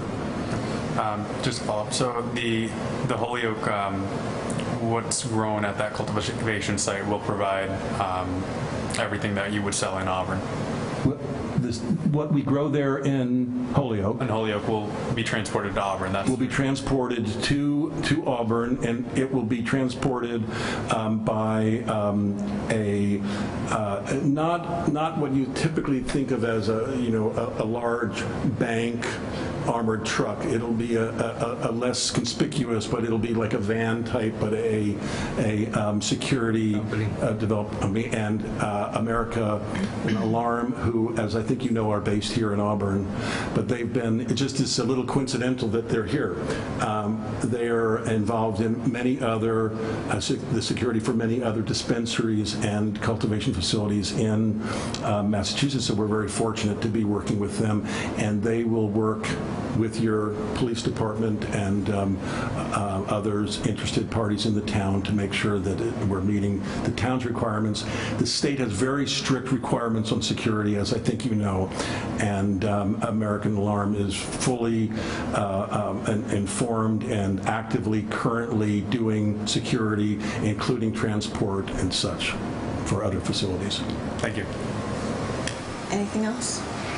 I just have one, and just keep in mind the late hour. We have a lot of people waiting, but I know this is not only new to Auburn, but new to the state. You mentioned that the patients who have prescriptions are the only ones that will be allowed on the property, and you also have your security people here.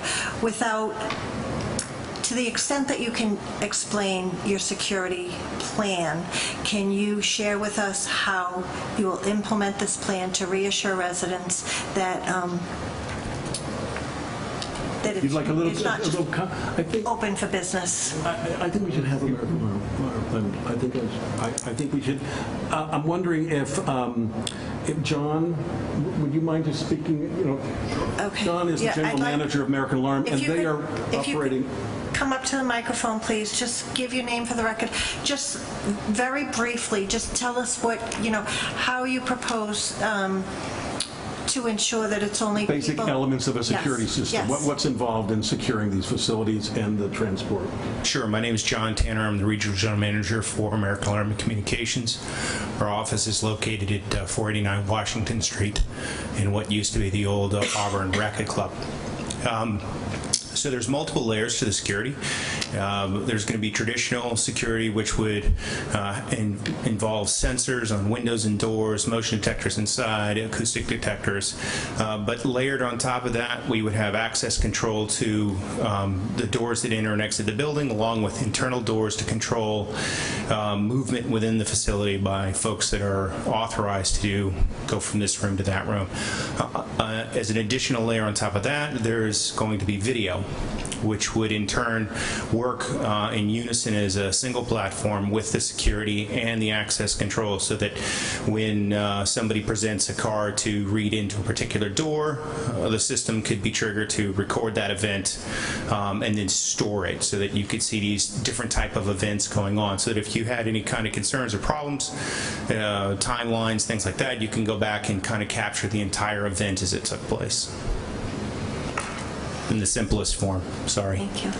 This information in the past. Does that provide you what you need, or is there? Yeah, no, I just, we have a huge audience watching at home, so we just want to reassure people that, there's a plan in place. And just to follow up on that, you just mentioned videotape, and we hope that there'll never be an issue if this is approved. But if there, you have the videotape, you have the security in place, I would certainly hope that you're make that available, and absolutely willing to work with our local law enforcement officials. The chief and lieutenant are here tonight, but we would hope and expect full cooperation with the local police. You can count on full cooperation, and I think some of you may know already that some of our team and representatives of the American Alarm have met with your police chief and have had some discussions with him, and our intention is to work cooperatively, absolutely, and any information, any security information we have will be absolutely available to your police department. And just as a side, the 12 dispensaries that are open already and have been operating for the past 6 months or a year have had no problems whatsoever. There haven't been one police call there except for someone having a fall down in front. And a lot of that is because the state correctly required in their regulations that there be very, very strict security systems put in place, and it's a good thing. If I might mention one other small thing, that part of the security layer would also be ongoing maintenance schedules that would require the system to be looked at or reviewed every 30 to 90 days, depending on the schedule that was picked. And in doing so, you maintain that the system is functioning, that it's working correctly, that there's no issues or no faults. Thank you. So if there's nothing further from board members, I would like to move up agenda item 6A, which would be the vote tied into this presentation, which is a request for a letter of support or non-opposition for Fidelity Wellness Center's RMD dispensary facility. So moved. Is there a second? Any discussion? All those in favor? Aye. Any opposed? So voted? No.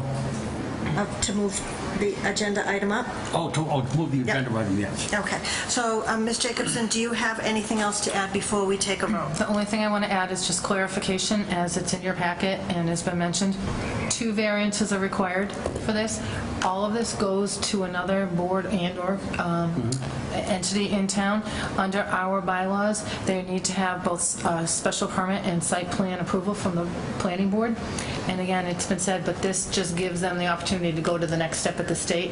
I would add that there would potentially be a 3rd variance required if and when another company came in and located within a mile. Whichever company comes in second would have to get the variance for locating within a mile of another one per our bylaw. As you know, the one that you've already approved that did fall through on Bancroft Street, they are looking at another site and intend to come in to the board.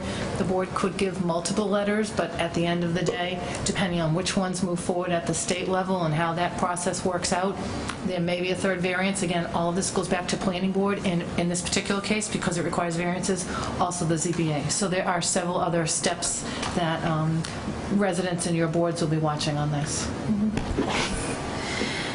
If there's no further discussion, before us is agenda item 6A, a request for letter of support, non-opposition for Fidelity Wellness Center's proposed RMD dispensary facility. Is there a motion? I'll make a motion to propose a request, a letter of support for Fidelity Wellness Center. Is there a second? I'll second the motion. There's a second. Is there discussion? There's no discussion. All those in favor? Aye. Opposed? No. So it passes 3-2, Mr. Carpenter and Mr. Holstrom in opposition. Thanks for waiting. Thank you. Thank you very much. Thank you very much for coming in. Thank you. Appreciate it.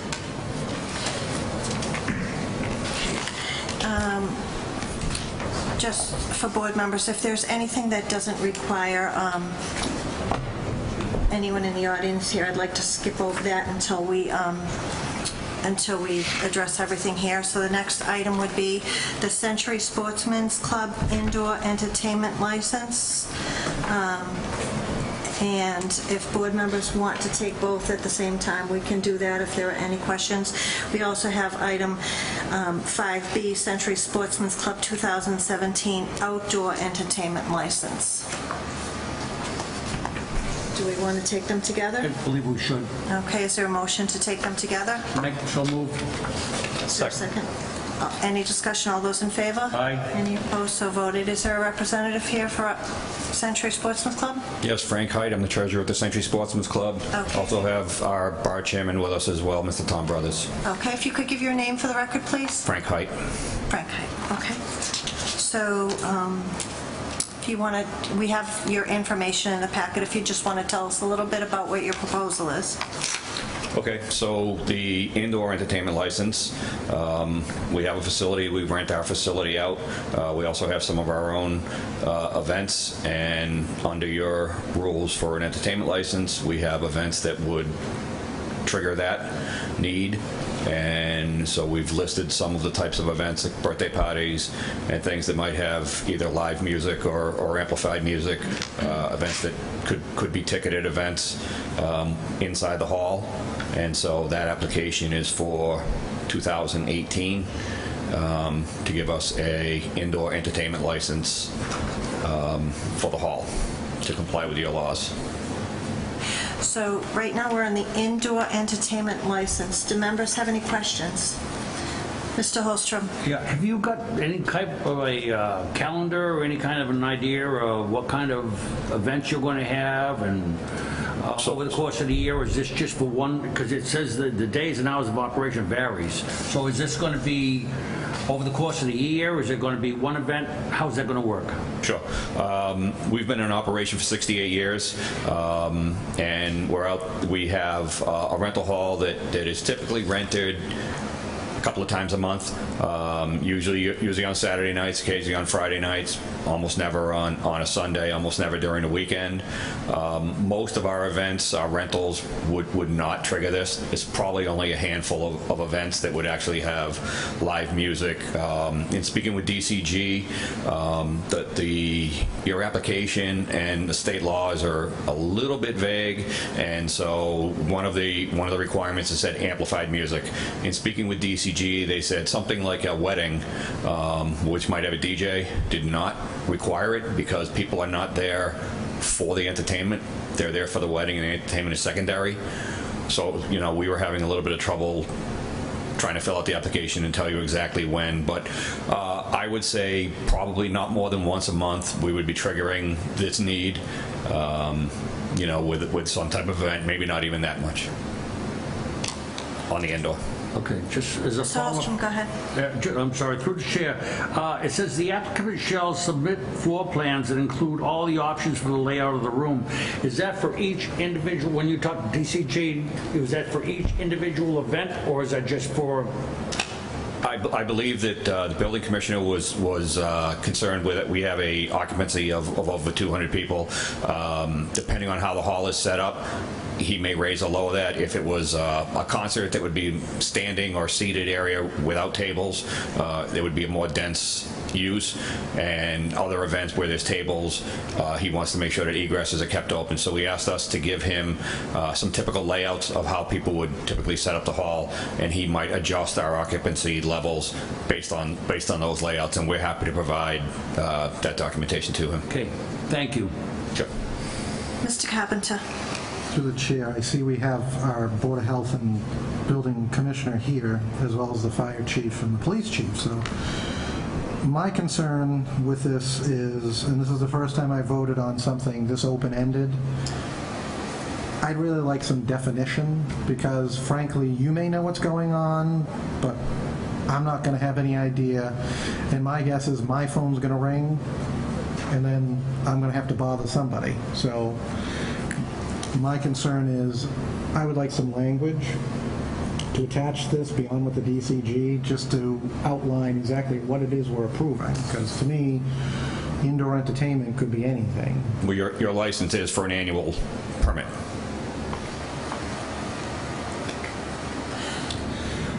And that's fine. I need more definition.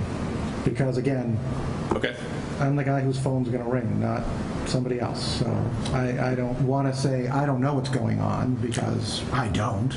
And maybe it shouldn't be expected that as a selectman I do know what's going on. I will tell you that we submitted an application for a 2018 outdoor license. Again, we were having a little trouble determining which events triggered.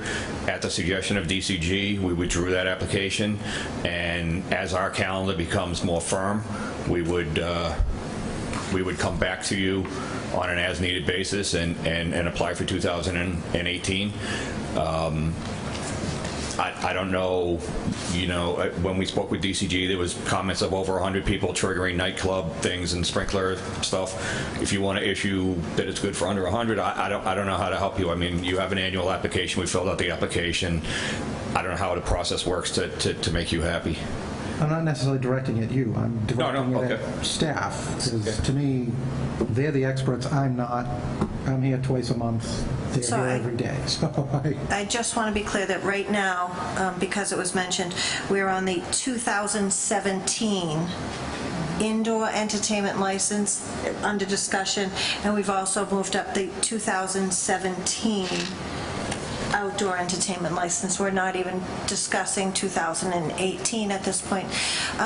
Ms. Coyle, Mr. Moody, if you could come up and join us at the table, please. It appears some of the concerns are capacity, type of events, and if you can address what's in the what's in your memorandum regarding what information will be brought to you before any indoor events. Sure. Good evening. So we have 3 memorandums that came from DCG, tried to separate to make it as easy or as clear as possible for what the Board of Selectmen would be voting for. So as far as the indoor entertainment, because that one is probably I guess a little bit more straightforward. So for the indoor entertainment license, the club has applied for that license. So they would typically have events such as Mr. Height described, indoor events, whether that be weddings, parties, where they rent out the hall, and people would be coming for a function. There's, depending on the type of function, they may have different layouts. So they may have tables, they may have an indoor band. Based on that, you would, the Century Sportsman's Club would submit to the building department what their proposed layout was, so whether that be 4 or 5 different setups, and based upon that, the building commissioner would issue an occupancy for that particular layout. So if they're going to have a band and no tables, or if they are going to have a typical wedding setup with, I don't know, 6 to 8 tables, that occupancy would change based on the equipment and the furniture that is there. Is that correct? That's correct. And what we told the Century Club is they can give us 10 different scenarios, and I can put all that on their certificate. If fire or police respond, they can immediately see if they're over their occupancy level or not. We also, DCG, I won't speak for everyone, but I agree that a year-long permit, open-ended, is too much. They provided us with a brief schedule of events for the remainder of 2017. We all reviewed that, and we were in agreement that once we set those occupancy levels, we have no concerns beyond that for the upcoming events. So I think that's why they retracted their 2018. Once they firm up their schedule, they'll come back to us and perhaps do a quarterly list of events, and we can go from there. So you have actually the 3 memos that you have here. So you have the indoor entertainment license. So that is going to be with the different setup scenarios that the Sportsman's Club will give to our department. We'll issue the occupancy for each one of those. So we would have control over the amount of people for the occupancy, making sure that it's safe and it complies with code. The outdoor entertainment license for the rest of 2017, so basically the rest of the year from now until then. And then there's a separate memo for 2018 separately.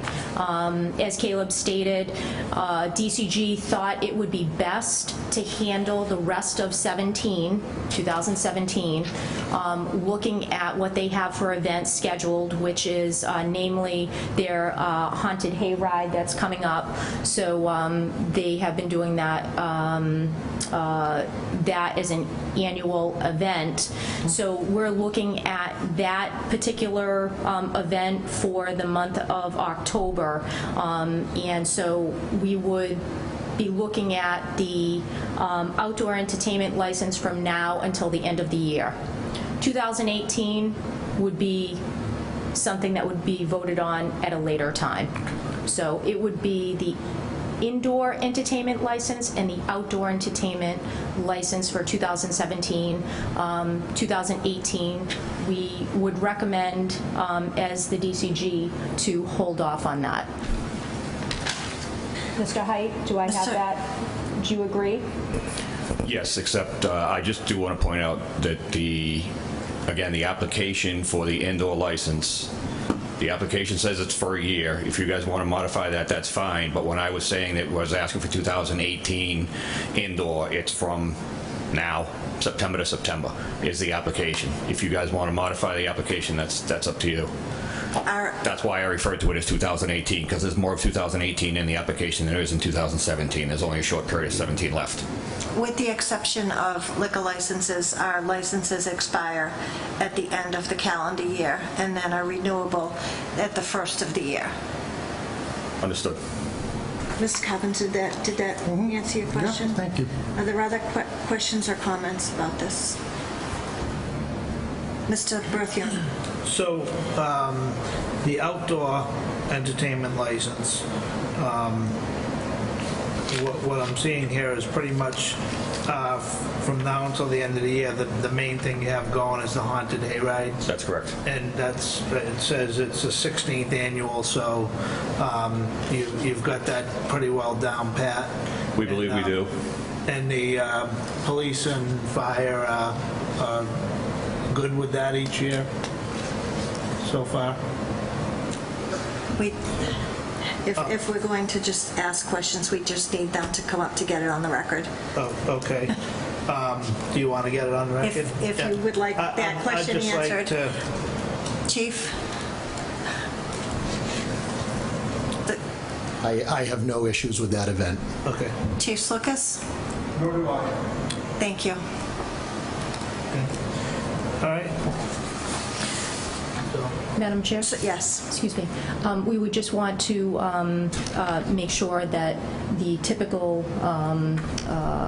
recommendation for all approvals for state and local be added to your decision. Okay. Are there any further questions? I have a question for the Mrs. Coyle or Caleb. You mentioned that there are certain formats approved for capacity. How much lead time do you need if they told you on Monday that they were having an event on Friday? Would that give you enough time to inspect the premises, inform anyone else involved in DCG, police, fire, anyone else who may need to do an inspection? So generally, we require 10 days notice for a change in occupancy, but what I made them aware was that we're going to be doing the inspection in the next month or two for the yearly liquor license, and if at that time they could give us 5 or 6 scenarios, we could put all of those on the certificate, so they had those to choose from for each event. But anytime a new layout that wasn't on their certificate, 10 days notice would be required. And one more question. So if this is approved tonight, the expectation, and certainly we can put this in the conditions, is that any time they were to have an event, an indoor event, they are to notify you of the layout prior to holding any event? If it wasn't included on their certificate, they should notify us. If it's one of the ones they've chosen and is included on their certificate, then we wouldn't need notification. Alrighty. And One more question for the applicant. Just for the record, the only outdoor events that you intend on holding from now through the end of December are the haunted hay rides? That is correct. You're not booking any other events? You haven't rented to any other? No. Anyone else? Okay. Are there any questions? Okay. Abutters were notified. Are there any abutters in the audience? Seeing none. What are the board's wishes? I make the motion that, what we want to do, we want to put two of them together, or you want to do them individually? We'll do them separately, but we can do them, right after each other. So we're on the indoor entertainment license right now. All right, I make a motion, we approve the license provided all applicable requirements of the state and town and any of its departments, boards, and commissions have been fulfilled. Said license is subject to all the conditions stated upon it. Failure to comply with any and all the conditions shall invalidate the license and render it null and void, and with the conditions of the DCG to be placed on the license. And just to be clear, Mr. Holstrom, this is valid through 2017? Till the end of 2017. Thank you. Is there a second? Second. Is there any discussion? All those in favor? Aye. Any opposed? It's unanimous. Regarding the outdoor entertainment license that's before you? I'll make a motion that we approve that license, provided all the applicable requirements of the state and town and any of its departments, boards, and commissions have been fulfilled. Said license subject to all the conditions stated upon it, and failure to comply with any and all the conditions shall invalidate the license and render it null and void, with the conditions of the DCG to be placed on the license for the 2017 year. Second. Any discussion? I just have one quick thing. Yes, Mr. Carpenter. Because they only have one event, can we condition this that any future outdoor entertainments beyond the haunted hayride must come back to the board? It's Mr. Holstrom's motion, so... Well, I'm asking the question. I don't know. I don't even know if we can do it. That's what Yes, I'm we can. asking. I mean, we asked if they, on the record, if they had any intention of any other events. They said no, so that was my assumption. I would agree if they're going to have any additional events that they need to come before the board. But if we want to make that clear in the motion, I'd appreciate that. Mr. Holstrom, per the application presented tonight. No, if that be the case, I'll withdraw my motion. I think that I'm satisfied with what we have in front of us with that outside entertainment. I think that'll be sufficient for the balance of the year. So I'll withdraw my motion. You certainly don't have to. We can have a vote. I'm just asking. For my comfort level, that's fine, but it's up to the board. There are other members who might be fine, so I wouldn't suggest you do anything, sir. So we were under discussion on the motion, but the motion has been withdrawn. Is there a second motion? Can we read back Mr. Holstrom's motion and I'll make it? Because I think we should just put it back on as it was read. It's in your packet.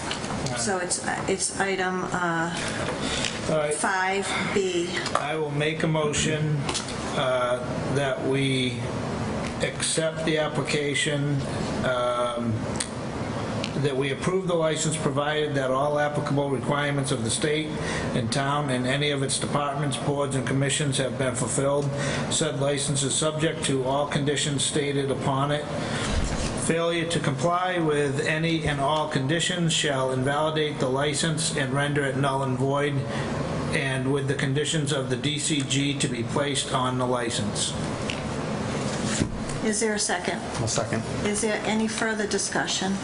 Again, this is for the 2017? 2017 license as presented in our packet. Mm-hmm. Any further discussion? All those in favor? Aye. Opposed? Aye. Aye. And it's only because I would have preferred language in the motion that limited the entertainment to the haunted hay rides. So also under this, we have a 2018 outdoor entertainment license. Is there a motion to hold this until I think 2018. he said they were withdrawing that. We withdrew the 2018 outdoor. Still in our packet, so, okay. Okay, we have nothing else on this. Thanks so much for being here and answering our questions. Thank you. Thank you. Yes.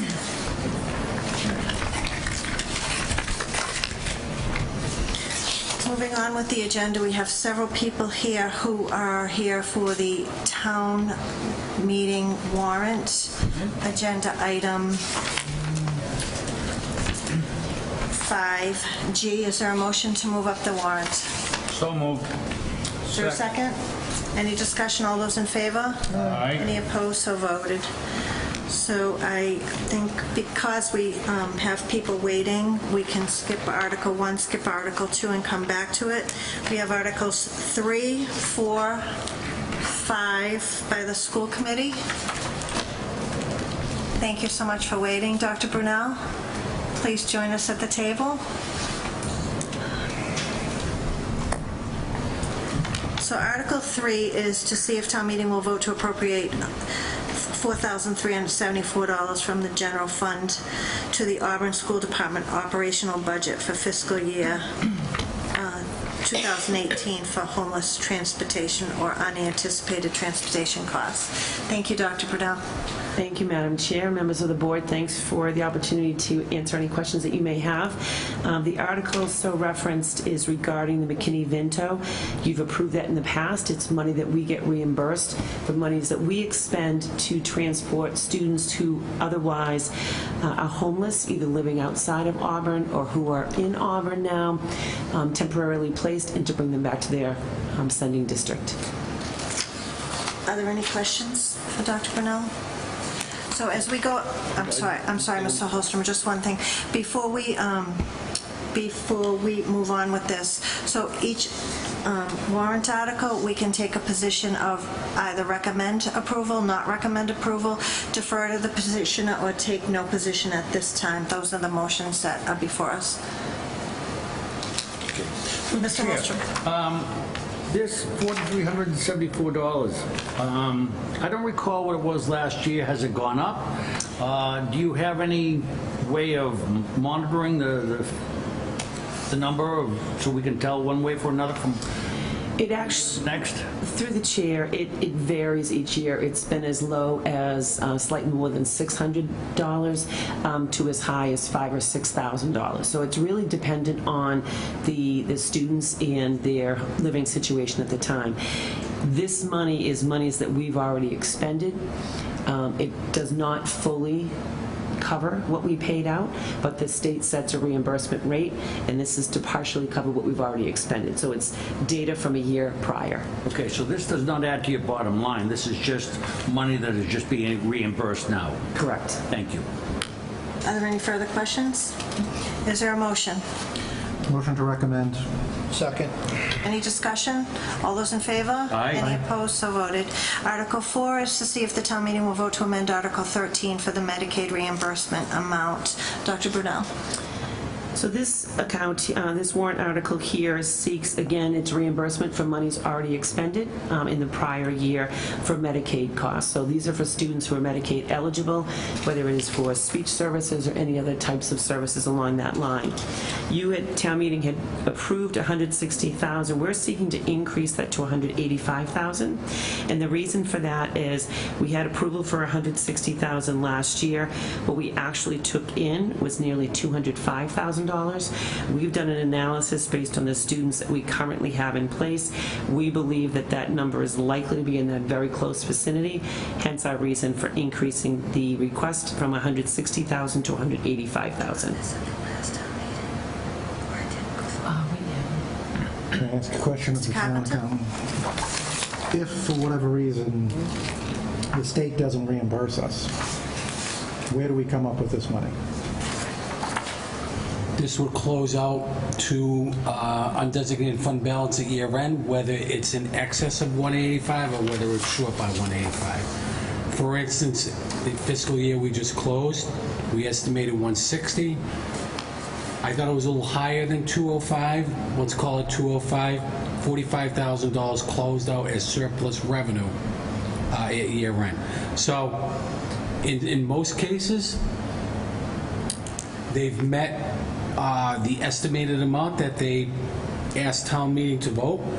I can only recall one year where it may have been shy, and I think that was because of a timing issue. There was a delay in the last quarterly payment. We have every reason to believe, based upon the activity seen for FY17, as well as the estimates being used by school administration, we are very confident that we should be able to meet the 185. Let me just follow up. So if this closes out to unfund, where does the money go from there? It gets certified as free cash. Can we designate it to the school committee in future years?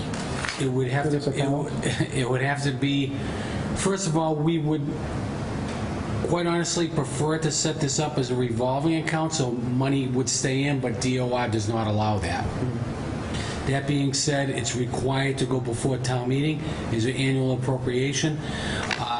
If that surplus were to work its way back to the school department, quite honestly, that would be a violation of our financial policy where it's used for operational expenses on an annual basis. But town meeting could vote a separate vote out of free cash to be used as a one-time expenditure. Just ask one more question. How do other towns handle it? I mean, to me, if it's their money and it's just getting reimbursed, it's really not excess money because we know that this is an unpredictable account, and it just makes more sense to me rather than going this route and saying, well, we thought it was 160, now it's 185, and everybody's like, well, can't you plan? And, you know, they complain and they don't want to handle it and they don't want to hear it. But to me, if there is a mechanism where we can have them hold that money in a designated account, so that in future years, if they have extraordinary expenses, we could use it. Or could this be part of the other warrant article? Could we feed it? No current mechanism currently that allows us to set these funds aside in a dedicated fund. Okay. If so, we would treat it in such a manner, but we don't have the ability to do it. Thank you. Are there any other questions? Is there a motion?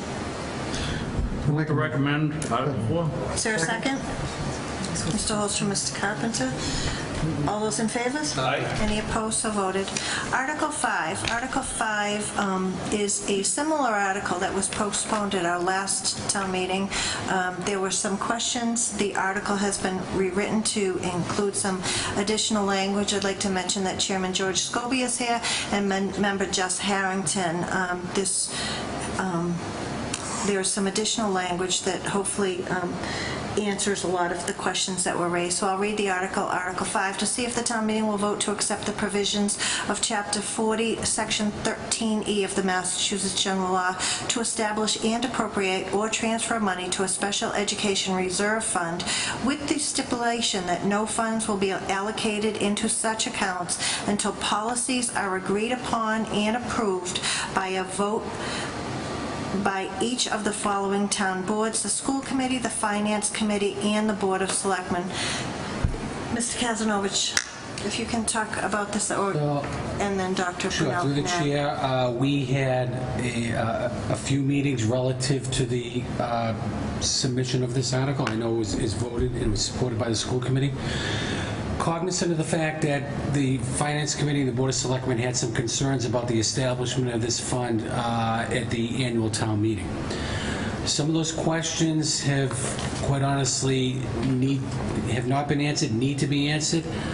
We thought it would be in everyone's best interest to formulate this working group that would establish a financial policy on the uses of this reserve account, not only from the contribution side of it, but from the expense side of it as well.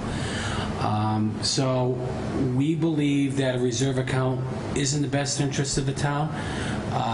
There are costs that the town has to absorb. For instance, mid-year, they're not anticipated up front. That really puts a strain on the operational side of the budget.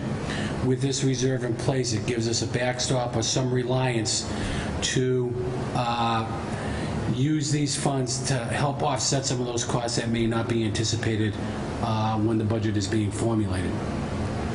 We believe that we can work the mechanics of these details out through this working group, which would then come back to each and every group for a vote and then become a permanent part of our financial policies and provides a roadmap for the utilization of these funds going forward. Thank you, Mr. Kazanovich. Just to be clear, it would need an affirmative vote from all three boards before any of these policies were adopted. If one of these three boards voted in opposition of the policy, it would come back. The policy would be reworked until you had a majority approval from all three boards, correct? Correct. Thank you. Do members have any questions? Mr. Carpenter. Just through you to the accountant, has DOR given any more direction on this? I know in May it was thin to nothing, and I know everybody tried to chase DOR for some guidance on this. But have they given us any further, cities and towns, any further guidance? The Department of Revenue has suggested that we follow the guidance of DESI. This actually was a language that was formulated by, I think, through some type of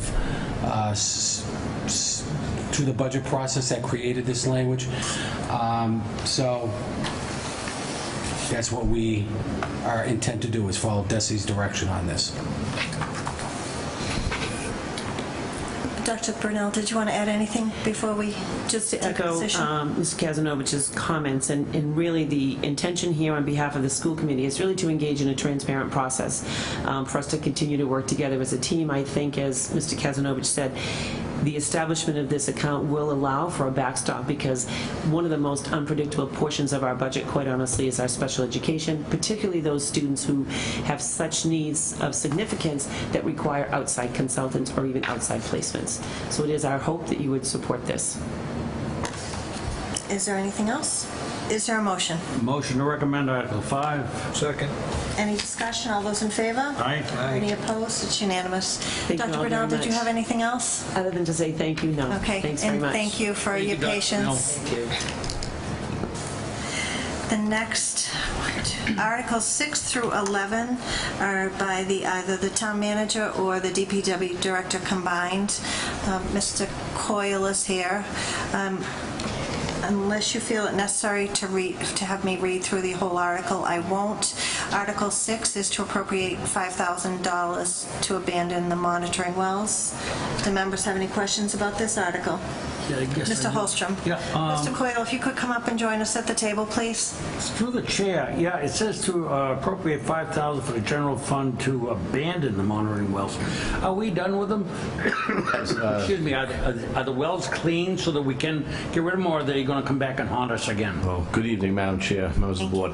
That's what we're hoping. We're in the process of now working with our consultant to close out the monitoring at 5 Millbury Street, and our hopes are at this point we'll be closing it out. It looks like it's going in that direction.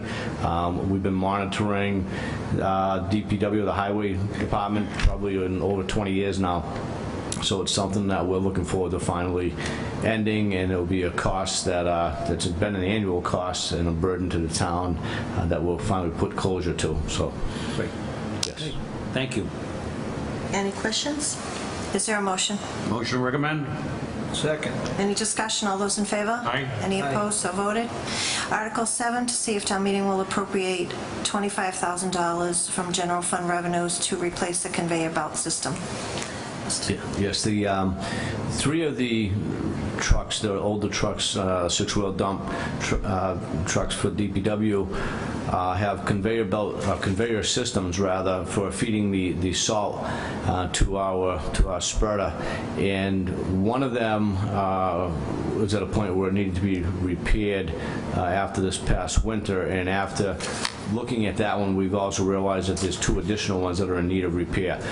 We serviced one of them at a cost of $12,000 under our fleet maintenance account, but the cost of doing the other two are pretty significant, $25,000 for that account. It was unanticipated cost, and so this would repair the other two trucks.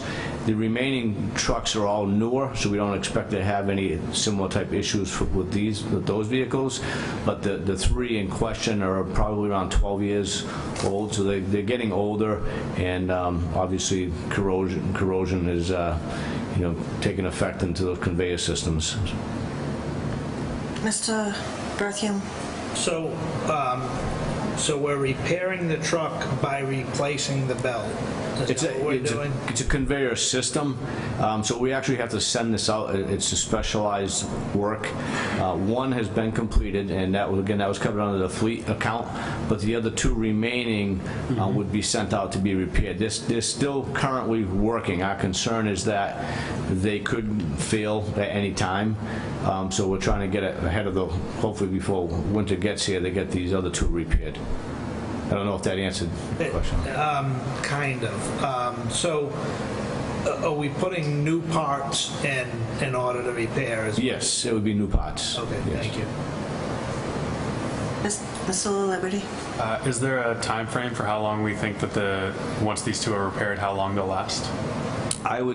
They should last until both of these trucks are replaced. Thank you. Anything else? Is there a motion? Motion to recommend Article 7. Second. Any discussion? All those in favor? Aye. Any opposed? So voted.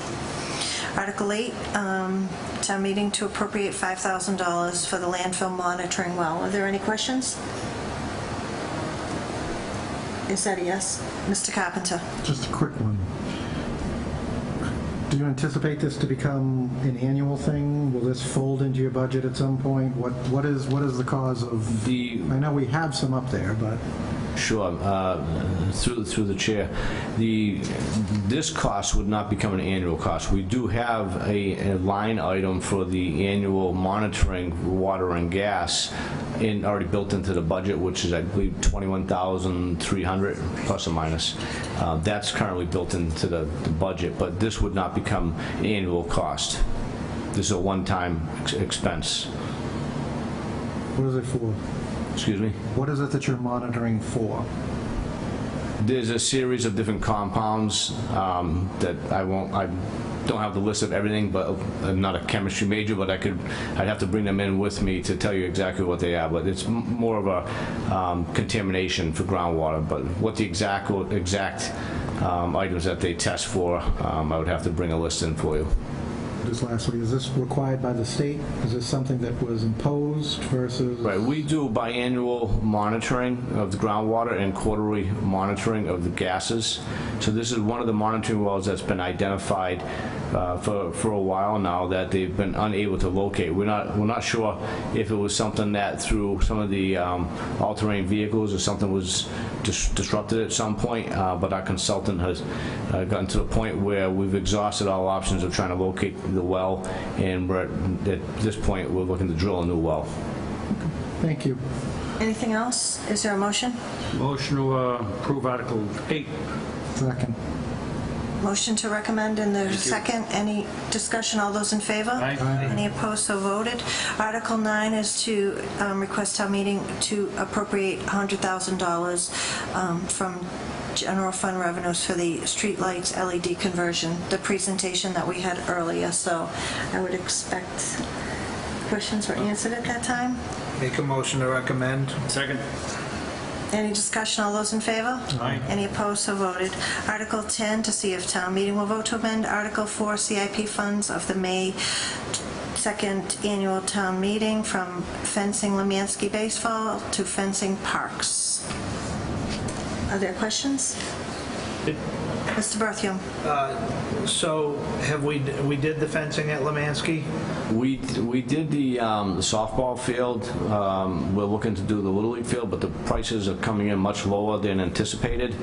And it's in the original town meeting vote, it was very specific. It said Lemansky. So now for us, we have other areas in town, and we felt as though rather than tying our hands to an exact location, when the fence repairs are completed, if we can address other areas in town, this language will allow us to use it, whether or not it's in Franklin or another park. So we're looking to utilize the remaining funds to repair other locations in town. Mr. Liberty? Do you have any parks in mind specifically, or is it just? Let me ask you, I'm sorry, no, Franklin Park is probably the next one that we will be looking at. Thanks. Motion recommend. Is there a second? Any discussion? All those in favor? Aye. Aye. Any opposed? So voted. Article 11, to see if town meeting will vote to appropriate $30,000 from special revenue Yangshing for the relocation of the skateboard park at Lemansky Park. This is a vote that a board took in support of the dog park. Option 2, I believe it was. Option A, I'm sorry. Mr. Berthium. I'm concerned that this says that we want the money for the relocation of the skate park, because we talked about, we haven't agreed to the dog park, and we talked about that the skate park could be repaired or moved. And there was a budget for, or a dollar cost for each. I'm not thrilled with the location if the dog park went in where they proposed it. I'm still not thrilled with moving the skate park way down to the end of that property below the track, because I kind of feel like it's too hard to monitor. If there's a skateboarder there that gets hurt, it could be hours before somebody is seen there.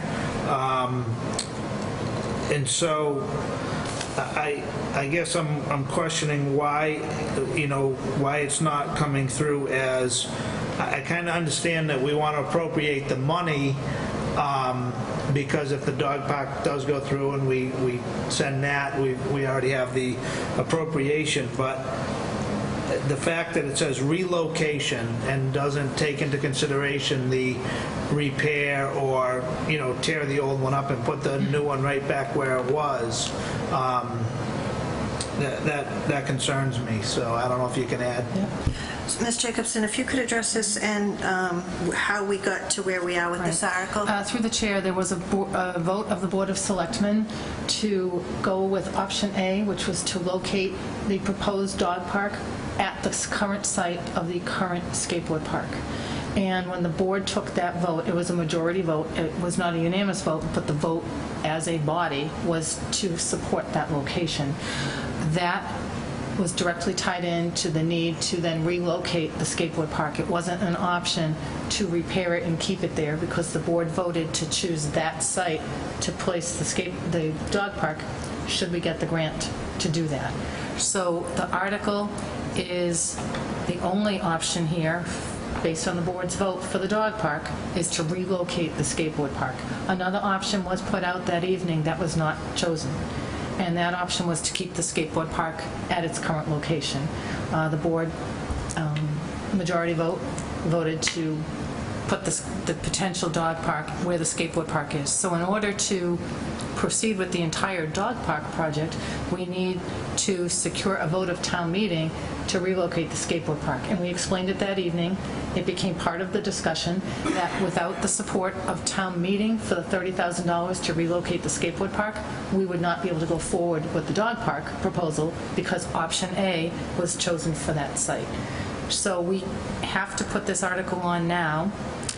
We would not expend the funds or relocate the skateboard park if we didn't get, let's assume it got approved, we would not go forward with the relocation of the skateboard park until we applied for and received a Stanton Foundation grant and had secured, and the backup step to that is secure the 10% required match from the Fur Friends to allow us to go forward. So this item was something that was discussed at the board meeting. It was clarified to everyone that we would require a town meeting vote. We could not go forward on anything without this vote. Did you have a follow-up, Mr. Berthium? I guess I'll continue. So so the dog park is not on the warrant, and it seemed to me that it was in the near future plans that the skateboard park was going to get repaired. And then there was talk of the dog park, and that we were going to, you know, we could easily move the skate park to a different location for pretty much the same money as to repair it. So it just seems to me that where everything is contingent on this dog park that, as far as I'm concerned, isn't going through right now.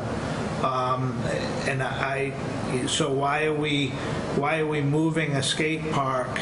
You know, I mean, how long are we going to hold that site available? And then if, you know, if the dog park doesn't go on a warrant for 5 years, are we putting the kids at the skate park in danger because we're not moving it and we're not repairing it? And just briefly, through the chair, the maintenance for the skateboard park wasn't anticipated to be within the next few years. It was actually would be programmed in the next 5-year CIP, I believe 2023 CIP. It's not in poor condition right now, but it is would be planned for an overlay in about 5 years. So it's not a cost that we're anticipating on doing the next year or two. I believe the estimate I have for the overlay was about $22,000 versus the $30,000 for the relocated skateboard park, which would be smaller than what the current skateboard park is today. And my final to that, through the chair, would be, so are there any other options for a location of a skateboard park other than what was discussed at Lemansky? Thank you. Through the chair, we did look at potential other options at the time, and there really were no other places to put that, which is the discussion we had that evening with all of the residents who were notified about this, that the size, the location, the availability of parking, that was the best place to put it. There was also a discussion about the fact that it was placed there for a partial memorial to former officer Stephen Lucas, and that there was a memorial there that we wanted to leave near the police department. So we had spoken to the gentleman who actually kind of spearheaded the movement to raise funds for the donation of the skateboard park, Mr. Norm LaFlash, and he was supportive of moving it within the same area, just to a different location within the park. And it just, through the chair, a couple things. The dog park would not be going on a town meeting warrant because we've committed to not, the board has committed to not expending taxpayer dollars, so that will not be on a warrant. The 10% match would have to come from outside sources, non-town sources. So the town also said that we would not go forward without the Stanton Foundation grant.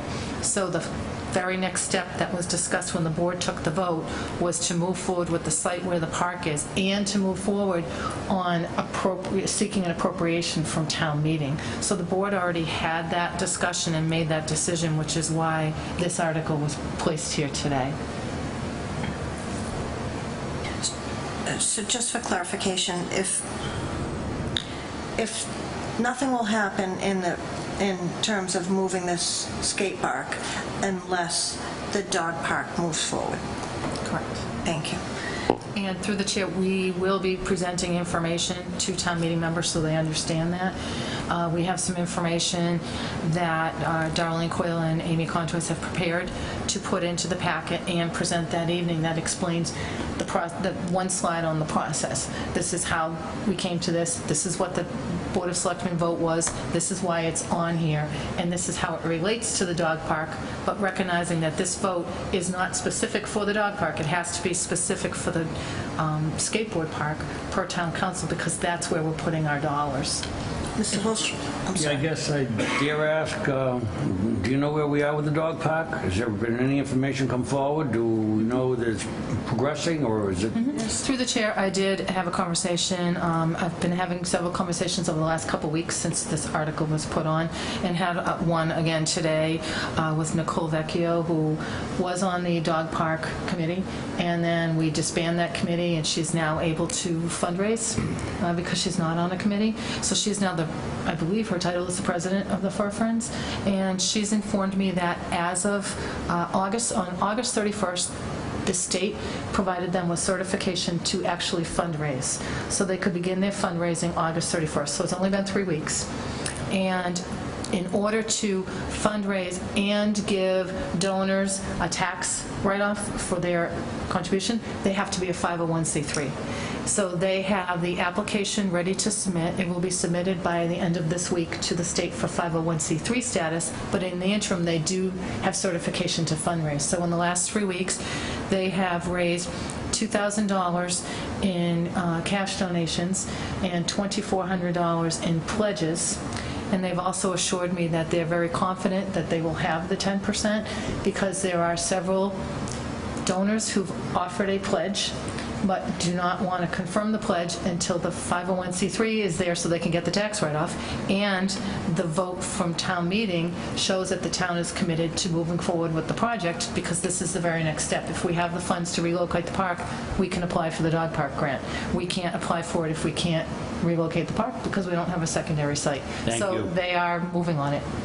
And just a reminder that this article is on because, although not, as the town manager stated, not unanimous, this is the direction and the vote that the board took when we finally did take a vote when the dog park committee was before us.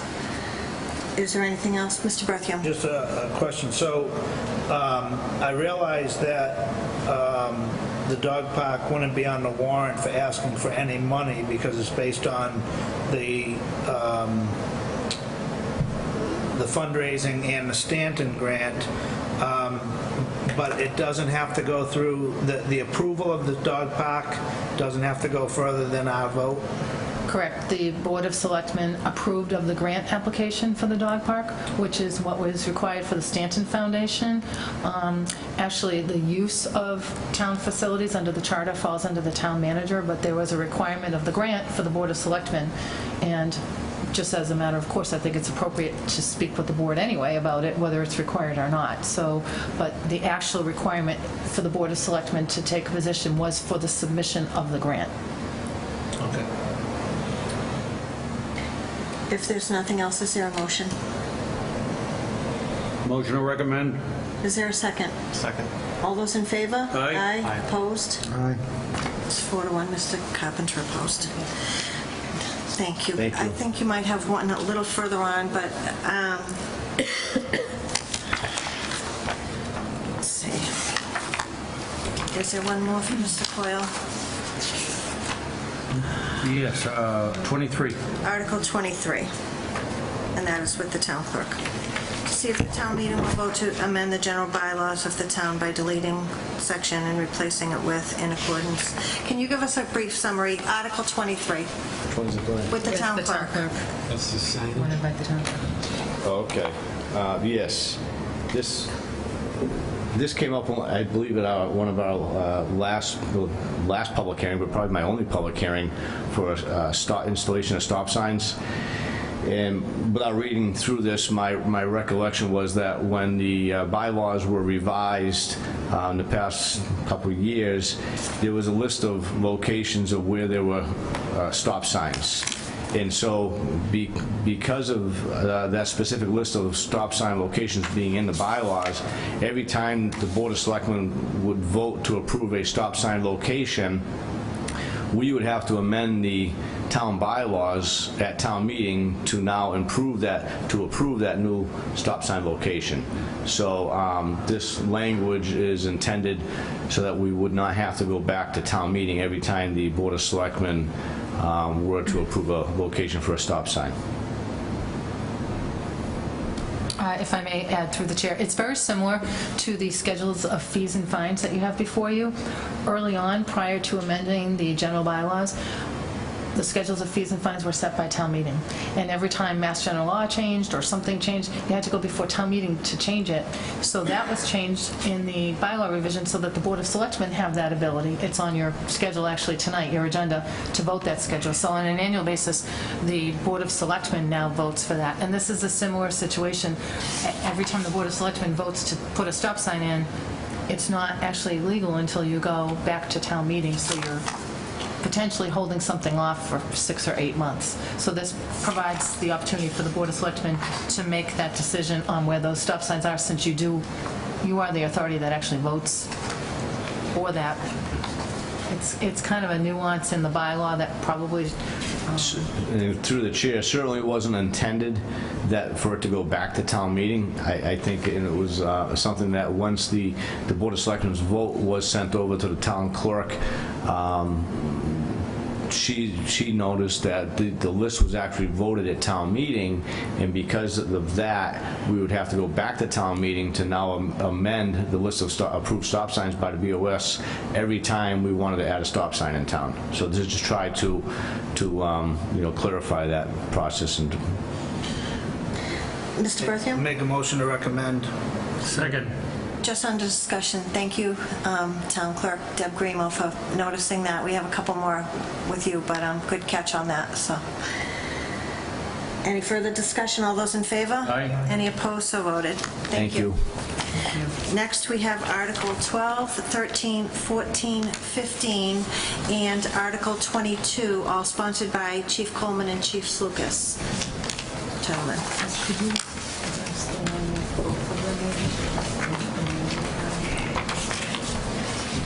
Okay. I have articles. No. Yeah. Is there one? Which one is that? Two for the town clerk. Well, you can do that. Okay. Yeah. Okay. It's 20 and 21. Okay. We'll do that next. Chief, Article 12, $35,850 from general revenues for the purchase of personal protective turnout gear. Sure. Thank you, Madam Chair. This was part of a two-phase strategy that we actually started back in March at the special town meeting in March to get each member of the career staff a second set of turnout gear. So we did half of the department in March. These 17 sets would do the balance of the department, minus myself, the deputy, and the fire prevention captain. Are there any questions? Motion to recommend. Second. Any discussion? All those in favor? Aye. Any opposed? So voted. The next article, Article 13, to see if town meeting will vote to appropriate $8,382.30 from ambulance reserve for the purchase of ballistic protection. Madam Chair, thank you. If you had asked me 6 years ago when I became the chief if I would be researching and coming forward with a proposal to put ballistic protection on ambulances and fire trucks, I would have not believed you, but unfortunately, current climate and the times, that's where we are. Massachusetts recently adopted an active shooter and hostile event response guidance document that allows law enforcement, emergency medical personnel to work closely together during those types of hostile events, and it calls for what's known as a rescue task force, which essentially is a couple of paramedics, 2 or 3 paramedics, to go into a warm or a hot zone during a hostile event under police protection. So the move by many Massachusetts fire departments is to outfit members with ballistic protection, including Kevlar helmets. The proposal that I put forward will purchase 10 vests and helmets. It doesn't outfit every member of the department with a ballistic vest. It's going to outfit the duty group. So the vests will be on the ambulances and the engines available for on-duty personnel. Are there any questions? Motion to recommend. Second. Any discussion? All those in favor? Aye. Any opposed? It's unanimous. Article 14, to see if town meeting will vote to appropriate the sum of $150,000 from free cash to hire an outside consultant to study and evaluate the existing public safety buildings, including police and fire, to make recommendations on the feasibility of renovation, expansion, or construction. Chiefs. I just have one. Thank you, Madam Chair. As you are aware, this is coming around for you is a proposed scope of work on what Chiefs Lucas and I, as well as town administration, envision the scope of work would be if this article were to be successful. As you are aware, this is a conversation that we've been having for many years. It was a conversation that was outlined in the 2015 Facilities Improvement Report by the town manager, where she had recommended a similar study a couple of years ago. This was also a conversation that I had this year with the Finance Committee during my budget presentation when asked by the Finance Committee what the current status of the facilities were. And I mentioned at that time that it's a conversation that, if we were looking to put shovel in the ground, in approximately 5 years, it's a conversation that we need to have today.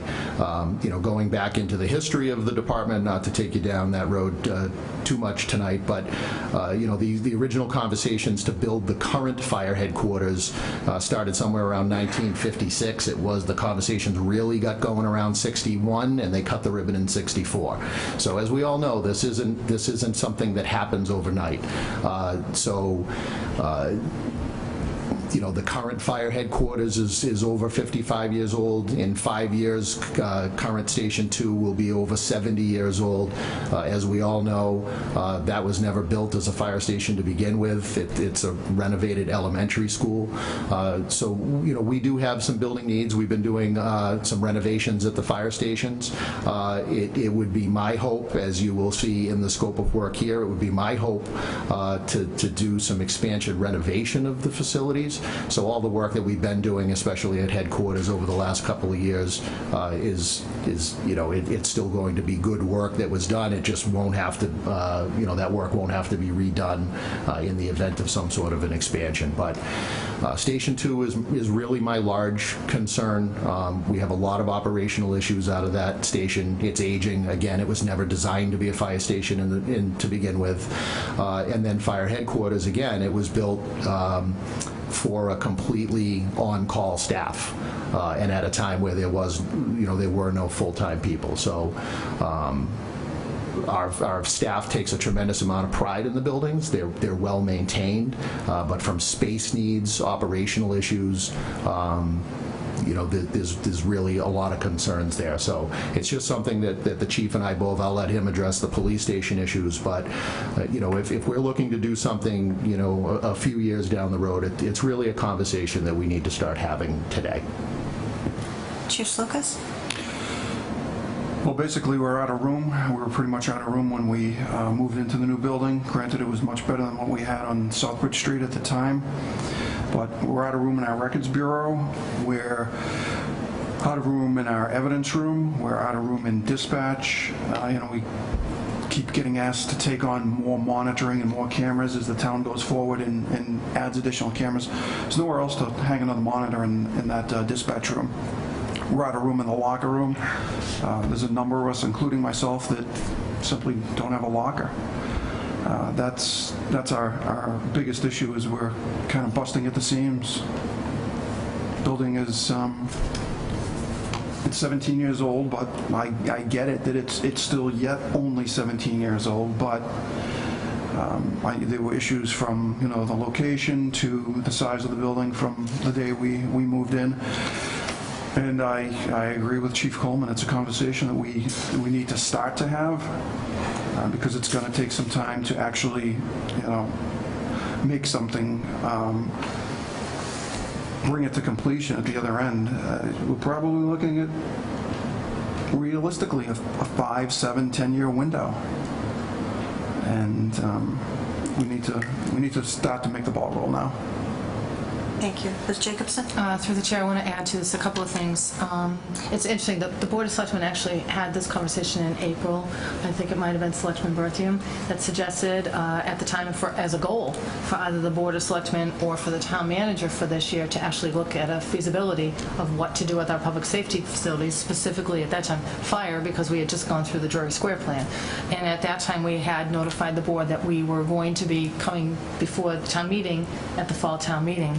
The Master Plan Committee has also been working on this. I believe it's Chapter 3 of the current master plan, and maybe 6 months ago, the master plan committee toured all of the town facilities, the library, the senior center, and from my conversations with the chair and my recollection of some of the comments from the members, the most disturbing buildings that they toured were the West Street Fire Station and the Police Department. And they have not updated that chapter yet because they haven't updated all of the plan. They're working on that. But in speaking to the chair of the Master Plan Committee, he said that their conversations have been really geared around they don't want to make a recommendation without having professional assistance as to how to make that recommendation, but something needs to be done.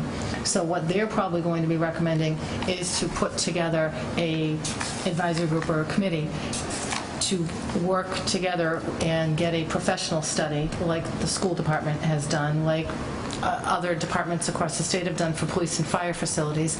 And then I had explained to him that our thought, and it was actually in the memo that I prepared that Chief Coleman referenced back in January 23rd in 2015 when we unrolled the facility improvement plan, we had suggested at that time that when we move forward we probably should have an advisory group of some sort.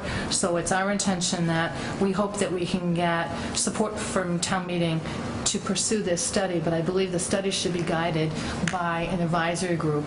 And I say group as opposed to committee because we have to make sure that we have the chiefs on this advisory group. And we should have the CFO on the advisory group, potentially like we did with the elementary school reuse committee. We should probably have a member of the Board of Selectmen, a member of the Finance Committee, and a couple of residents that can work together to identify the needs, work with the consultant, and look at what our options are. This is not, we're not just proposing a new public safety facility. I want to make that clear. What we're proposing is looking at our existing facilities. What are the operational needs? What are the space needs? This is more of an architectural type of study like we did on Mary D. Prior to deciding to put it out to bid. And maybe the recommendations come back. You should renovate the facilities, expand the facilities, close one, close two, close three, merge them. There's all kinds of options that need to be looked at, and we need professional assistance in giving us those kinds of recommendations because none of us are architects and have that background as far as looking at a building and what is the useful life of that building. So it would be our intent, if we did get approved, to move forward and put together an advisory group to help guide this. Mr. Carpenter? I'm not prepared to make a recommendation because you just gave me the scope tonight. So in fairness to me, but I do want, because I've had conversations with both the manager and the CFO, we need to start looking at our buildings, yes, but we also have to look at what are we going to do with the buildings we have. So it's not an $8 million project. It could be a $10 million project. And I'm just going to say, because I was on the planning board when we actually did this last police station, I think the chiefs should definitely have a role, but I would not recommend that they be members of the committee. We had the last chief, and he assured us time and again, it wasn't going to cost us any money, it cost us $1 million over. We had room to expand. Now we're being told we don't. And that's fine, but we can all get it wrong. But my frustration is the planning board at the time issued all of these recommendations. We actually had a planning board member go through, because as I see the warrant articles and see all the ice dams and everything, at the time that this building was built, a builder who was on our board said, you didn't insulate it correctly. That's true. So I'm not going to hold you guys or anybody else to that standard, but to me, I don't think that you should be on the committee, but I definitely think you should be involved to the extent of this is what we need, because obviously you and your staff can work that out, but I think it's intimidating for other members. They don't tend to speak up when you're in the room. That's not your fault, but I'm just letting you know there is the intimidation factor, and I want us to come to a conclusion that's going to actually last us more than 17 years, or because we don't have the money to keep building buildings. I mean, I'm very frustrated with this idea that we just have money to just build buildings, and we don't. And frankly, this weekend I just got a ration of someone's opinion on how our taxes are terrible and da-da-da-da-da, and you know, I've said it here before, our taxes are too high, and people think that's funny, and they can laugh about it, and that's fine in certain boards in our community. I don't think it's funny, because I get the 70 or 80-year-old calling me on the phone crying because they can't pay their taxes. So just keep that in mind as we're requesting things, that there is an end user here, and their budget doesn't expand 2.5% every year, or even 4%. So we do need to be mindful of that. Is there anything else on this? Mr. Berthium? I'm going to make a motion to recommend, and if somebody wants to second that, and then go to... Is there a second? Second. We're under discussion. And the discussion is just a question of the $150,000. Is that comparable, because other towns have kind of done something similar? Where did the 150 come from? Sure. So the 150 came from, again, a look at what other communities have done in terms of feasibility studies. We're sort of loosely breaking this up at 50,000 a building. And I have a stack of feasibility studies here from other communities. They range anywhere from 50,000, 60,000 for a single building, up to 110,000 for a look at 2 or 3 buildings. So we felt that $50,000 a building with what we're looking at in this scope of work, which would include some conceptual designs and floor plans as far as recommendations for renovation expansion, was a fair number. Again, fire stations are not built every day. So, some of the feasibility studies I have in here are from 2008, 2010. So also, kind of looking at a percentage increase over the last, decade, that's where we came up with $150,000. Thank you. If there's no further discussion, the motion is to recommend, and it was seconded. All those in favor? Aye. Opposed? I'm opposed. Mr. Carpenter, thank you. And we have 2 more quick ones with Chief Lucas. Article 15, to see if town meeting will vote to appropriate $30,000 to replace the backup radio at the water tower. Are there any questions on this? Motion recommend. Second. Any discussion? All those in favor? Aye. Any opposed? So voted. And Article 22 with Chief Lucas, which is to see if town meeting will vote to amend the general bylaws of the town of Auburn, section 9.01, fingerprint-based state and national criminal history screening. Do members have any questions for the chief on this? No details. It says it remains under review by the town council.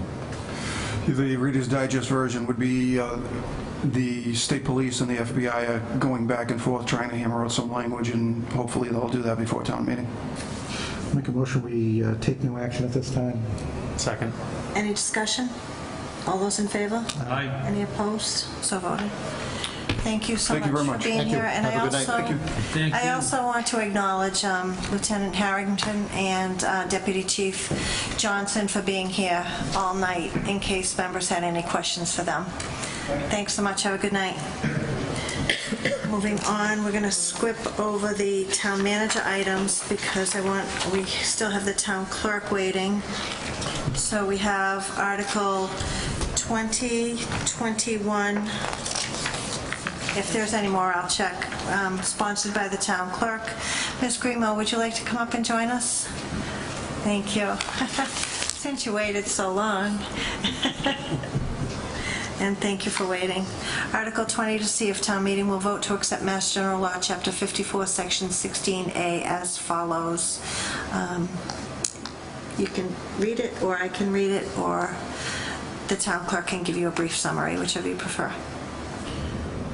Ms. Grimo, if you want to give us a summary. I'm just asking that that Mass General Law be accepted because I've cut down on poll workers, and should somebody not show up the day of the election, I could ask any registered voter that came in that was the same party if they'd be willing to serve that day, rather than, if I knew the night before, I could certainly go through my list, but just show up that morning. If I got a call, most of the time, they have to prepare for a 15-hour day. So. Motion recommend. Second. Any discussion? All those in favor? Aye. Any opposed, so voted. Article 21, to see if town meeting vote to accept Mass General Law. Do you have it in front of you? Chapter 41, Section 101A, as follows: any public office in any city and town may remain closed for any or all Saturdays as determined from time to time. Can you just give us a summary on this? That's just a Mass General law that a lot of towns have accepted. It doesn't hurt to accept it. You may stay closed. I'm more or less asking in case when they change the September primary always gets changed. Usually typically do a Tuesday or a Thursday, but who knows, I can pick any day. If voter registration ended up being on a Saturday, we would revert to have that on Friday, remain closed. I wouldn't open. If papers were due that it landed on a Saturday, they would revert to the following Monday. So it's just basically for elections and to save on, town funds to have to open on Saturday. Great. Motion to recommend. Second. Any discussion? All those in favor? Aye. Any opposed, so voted. Did you have anything else, Deb? Just one second. If we can take this out of order and come back to the warrant. We have the appointment of the Auburn resident member to the press to the John E. and Ethel E. Riley Outstanding Citizenship Award Committee. Ms. Grimo, that's by statute, right, that the Riley Committee is appointed? Yes. So we're looking for a member of the press? Okay. An Auburn resident. Okay. So in your packet under 5C, is there a motion to move that item up? So moved. Second. All those in favor? Aye. Any opposed, so voted. So this is by Ms. Grimo as well. Please appoint a member of the news media that covers news of Auburn and is a citizen of Auburn to the John E. and Ethel E. Riley Outstanding Citizenship Award Committee. Please let me know who you appoint. And I believe that we have two people available for appointment. Am I correct? That is from the Auburn Mass Daily, Mr. Anderson and Jeff Labonte. And that's all we have for Auburn. I make a motion, we have Mr. John Anderson from the Auburn Daily, if he so wishes. Is there a second? Any discussion? All those in favor? Aye. Any opposed? So voted. Thank you, John. Thank you for waiting. Thank you. Do we have one in the articles?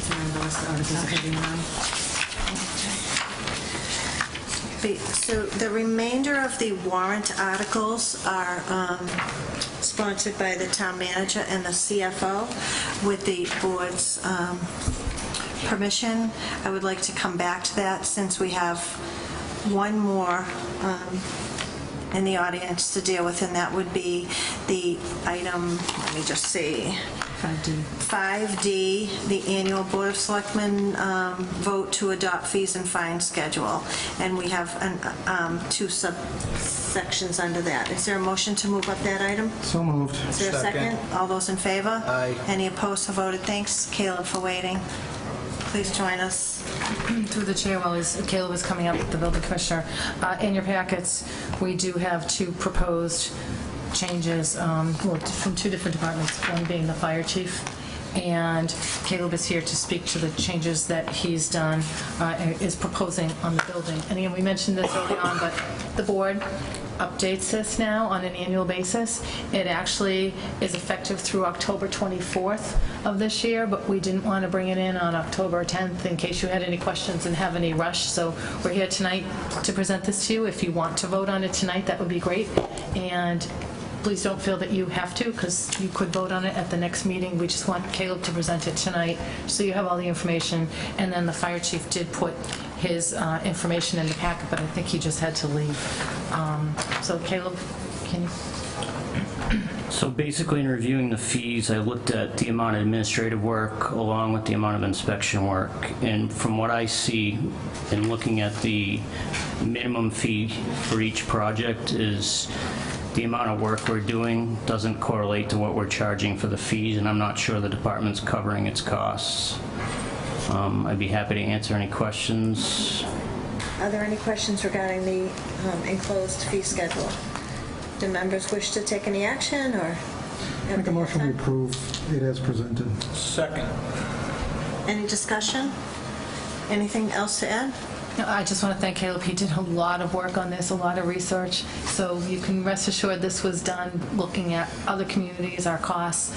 He did a great job on the analysis. So thank you for your support.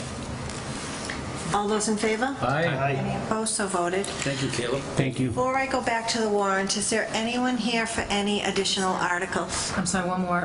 It's not Caleb's, but as part of that I'm sorry. item, there's also a proposed change in the inspection fee from the fire chief. He also did a lot of research on this, and he looked at Fire District 7, which I believe is 25 some odd communities, and our $25 inspection fee currently in place for smoke and carbon monoxide detection fire alarm systems is one of the lowest in all of those communities. It's been in place for 20 years. It hasn't been changed. Likewise, he feels that this is just not covering the expenses and the costs of going out and doing this. So Mass General Law allows you to charge up to $50 per inspection fee. So he is recommending that we go to that $50. He is showing you here that by going to that, the maximum allowed under state law, that we would increase the revenues, which would help to offset the cost of this particular inspection fee. That's part of the fee schedule, is it not? Is it? It is part of the So fee. we don't need a separate vote. Excuse me? We don't need a We don't separate need a vote. separate vote, do we? You don't, but I wanted to make sure I know you voted on what Caleb presented. I want to make sure you understood there was another group of, there was I saw one the more two. fee. I saw the two. Okay, we were going to have, it's one vote, but I want to make sure you understand there's two different departments here. Okay. Thank you. Thank you. So is there anything else before we go back to the warrant? So, I don't think so. did you have anything else, Ms. Coyle? I didn't. Yes, we could take 60. Could we take item 60 out of order? With seeing the late hour, information technology grant update. So moved. Second. All those in favor? Aye. So voted. Through the chair, this is just an update to you. We are very excited that we did receive a grant for this update to our software systems, and the grant was for $28,000. It was from the state. We received it because we were a compact community. This was a competitive grant. This is the second year we applied for it, and we did receive the grant this year. And it was to fund an updated software permitting package, which is really exciting, for two divisions. One is the building division, and the other one is the dog licensing division. So Darlene and Caleb and Amy have been working really hard with Mike Marino and People GIS to institute this new system. So we wanted to give you the update. I asked Mike to put something together to just let you know, but the building permit suite is now being tested internally, and until the internal testing is done, we're not going to release it to the public because we want to get any kinks out of it that may be there.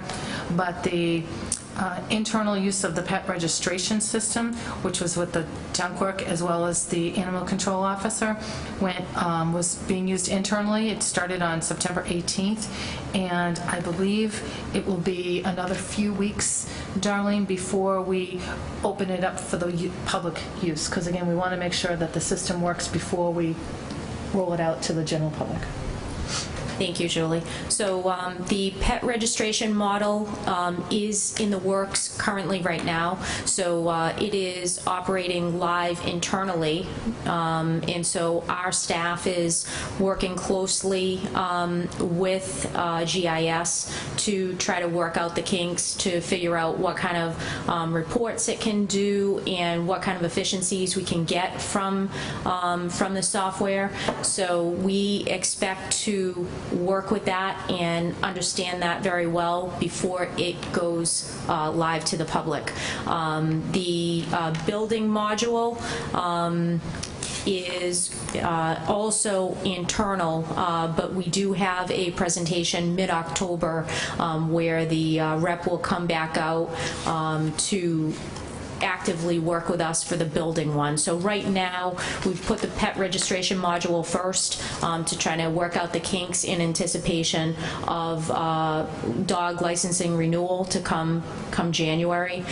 So we wanted to have that squared away, understanding all the facets of that, and then dive into the building module. Down the road, it is our hopes through DDIS to be able to also move forward with the health module. So they do have another module that wasn't covered under this grant. So we're hoping to be able to, once the efficiencies for pet and building are realized, we're hoping to try the health module. Are there any questions? Good job. Thank you so much. Thank you. Thank you. So, I don't think there's anyone in the room. Say that number again? Six. Through the chair, this relates to the warrant article, so it would probably be appropriate to pull it up, because you're going to be getting to that in a minute on the warrant. Is there a motion to move up by agenda item 6C? So moved. Second. Any discussion? All those in favor? Aye. So you have information in your packet. I know we've been kind of jumping around, but we've had people waiting. So there are a couple of documents in your packet related to this. Ms. Jacobson. Through the chair, and if Mr. Coy would like to join me, the town received a letter, as you can see, it's in your packet, from Robert Post, who owns 3 parcels at 159, 160, and 161 South Hold Road, and they're identified in here by their map block lot number. Mr. Post had contacted me and told me that he was interested in donating these 3 parcels of property to the town of Auburn. Just by way of reference, and we did include property cards as well as a, well, I'm sorry, the map is not in here. The map will be on the town meeting presentation the night of the warrant, but if you recall, the 61A properties that were offered to the town through the notification of sale of 61A properties, initially the purchase and sale included these 3 parcels. At the time, town council and I notified Mr. Post that the town had no legal authority to buy those under a Chapter 61A exclusion for that, so those parcels had to be pulled out. They were in the purchase and sale that he intended to sell to a developer. At that time, the town voted to exercise their right of first refusal and purchase all of the other 61A lands. These 3 parcels were part of the purchase and sale again, but not 61A lands. He is now offering to donate these to the town. I specifically asked him if there would be any restrictions, and he said no. He wanted to donate them to the town. He did, however, say he wanted it done by the end of this calendar year. I explained to him that Mass General Law requires that this go before town meeting, for a town meeting vote, because while the Board of Selectmen accepts monetary donations and donations of other services and goods and items, under Mass General Law, town meeting actually is the one that authorizes the board to accept the transfer of a deed of a real property. So it does have to go to town meeting. So Mr. Post is aware that it is on the warrant, so you'll see it on there as, I believe it's the very last article. 25. So it should be 25. In the interim, I asked Mr. Coyle to just take a look at the property to see if there were any concerns or recommendations to you regarding any potential environmental issues. We did have a wetland specialist and environmental specialist look at the 61A land, which is abutting this, and the conditions have not changed. The previous conditions are no different than they were for the remaining land that you already purchased. There's no prior history on these parcels to indicate any potential environmental issue, but Mr. Quill did walk the site. Sure. Thank you again, Madam Chair, members of the board. I did review the 3 lots that Mr. Post was referencing, and there's one of the parcels, which I believe would be 160 South Hill Road. I believe that was currently landlocked behind a Town of Auburn parcel of land. So it would abut our parcel, which has frontage along South Hill Road, which essentially would combine that parcel, so it would no longer be landlocked, which I think is beneficial. That particular lot does have an intermittent stream that flows through it. Not that we're looking to develop any of these lots, but from an engineering perspective, I did look at whether or not could they ever be developed, and I felt that all three would be very difficult to build on, but not impossible. I think there would be a pretty significant permitting process on that particular parcel where there is an intermittent stream flowing through the property. I think with this additional piece of land that Mr. Post currently is looking to donate to the town would make it more likely that you could develop our parcel where this parcel is behind it so that you could stay away from the intermittent stream further. The other two parcels, number 159 and 161, have significant grade issues related to them, would be costly to develop, but given the costs of a parcel of land, I think that they would potentially be developable as well. So I looked at them as an engineer and as whether or not could you ever build on these parcels. They are wooded, they're not in the area where they're open fields where we're currently maintaining. These are wooded areas. I saw one area, I believe it was on I think it was 159 towards the bottom of the hill that potentially could be wet, but it was way toward the back of the property. Didn't feel as though there was any significant concerns with that. Additionally, on one of those parcels, when you looked at the GIS, I thought maybe it was a shed or something appeared to be on the lot. When I went out there, there's probably a truck that had been, I'm going to guess someone drove their truck in there 40 years ago and just never took it out. So that does remain on site. It's completely rotted away. There's really not much left to it. I did contact our environmental consultant who deals with contaminated soils, and he said, Bill, if you're talking one truck from 40 years ago, I don't think you really need to be concerned with it. He didn't feel as though it would be an issue. So that was the only thing that I saw that was, I guess, foreign to the property. Through the chair, if I can add, you have the assessed value cards in here. The assessed value for FY17 is in here, and for all three parcels, it's about $173,000 combined for all three parcels. The FY18 values have not been certified yet, but there's no proposed change in the values, so that would be the values in 18 as well. The taxes that these bring into the town, total on all three parcels, are about $3,000 a year, $3,100 a year.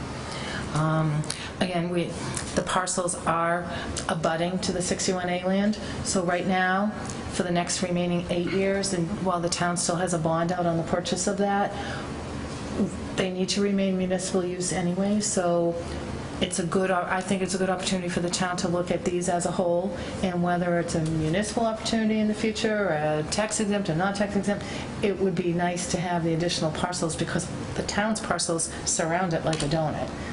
So I think we agree it makes sense for the board to consider authorizing this warrant article to go before town meeting for discussion.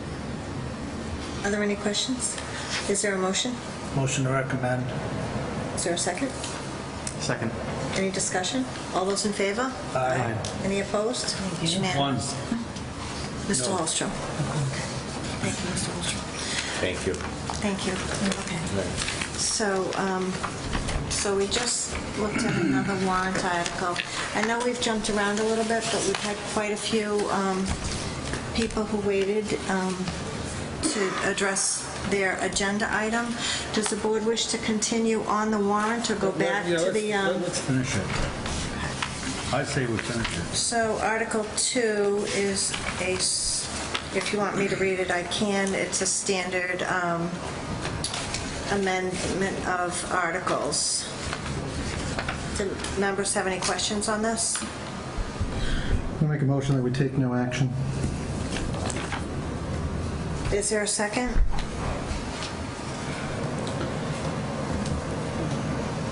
There's no second. Is there a second motion? Motion to recommend. Is there a second? Second. Any discussion?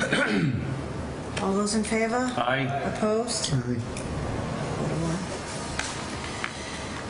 Article 3, 4, we've done those.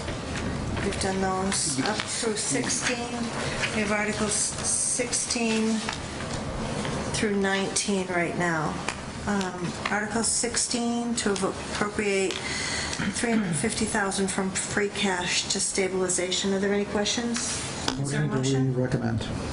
Is there a second? Second. Motion to recommend and second. All those in favor? Aye. Any opposed? So voted.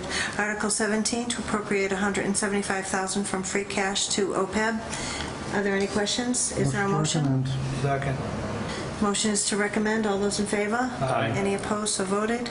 Article 18, to see if the town meeting will vote to supplement each prior vote of the town meeting that authorizes the borrowing of money to pay costs for capital projects. Mr. Kasnovich, could you Madam just Chair, give us a quick brief summary? update. This is by way of an IGR ruling from the Department of Revenue and the Inspector General's office. Previously, we were allowed to record any premium received on bond proceeds from a bond sale against the general fund. That's no longer allowed. This vote retroactively goes back and applies to any authorizations that were voted by town meeting. We still have authorizations out there that we have not borrowed funds for. If we were to borrow funds, that money needs to be set aside in the reserve account and can only be used for future capital purchases. Any money voted out of this account, unlike other capital expense that requires a 2/3 vote, this would require a majority vote. I can tell you our last bond sale on September 5th yielded in excess of $200,000 that will go into this account. We, town administration, would have to determine what qualifying capital expenses would apply to this money, and then take a separate warrant article in the future to town meeting to purchase capital items out of this account. Are there any questions? And any future authorizations require this language to be part of the vote going forward. Mr. Holstrom? Through the chair, so this is just a tool for you to use to put this in place. We're not going to be expending anything or doing anything with this. This is just recorded so that we have this tool in our toolbox so that you can, list all those capital improvements. So previously, we were allowed to take this in as general fund revenue. Quite honestly, that created some spikes in general fund revenue that I think DOR felt as though a community could use that as a future year projection, even though it was inflated by these bond proceeds. I think they want to smooth that out and take out that volatility. Yes, this does give us some future flexibility in addressing some capital needs going forward. Great. Thank you. Motion to recommend. Second. Any discussion? All those in favor? Aye. Any opposed? So voted. Article 19, to vote ask town meeting to amend the general bylaws. Mr. Kazanovich, it certainly looks like you've put a lot of work into this. If you can give us a brief summary.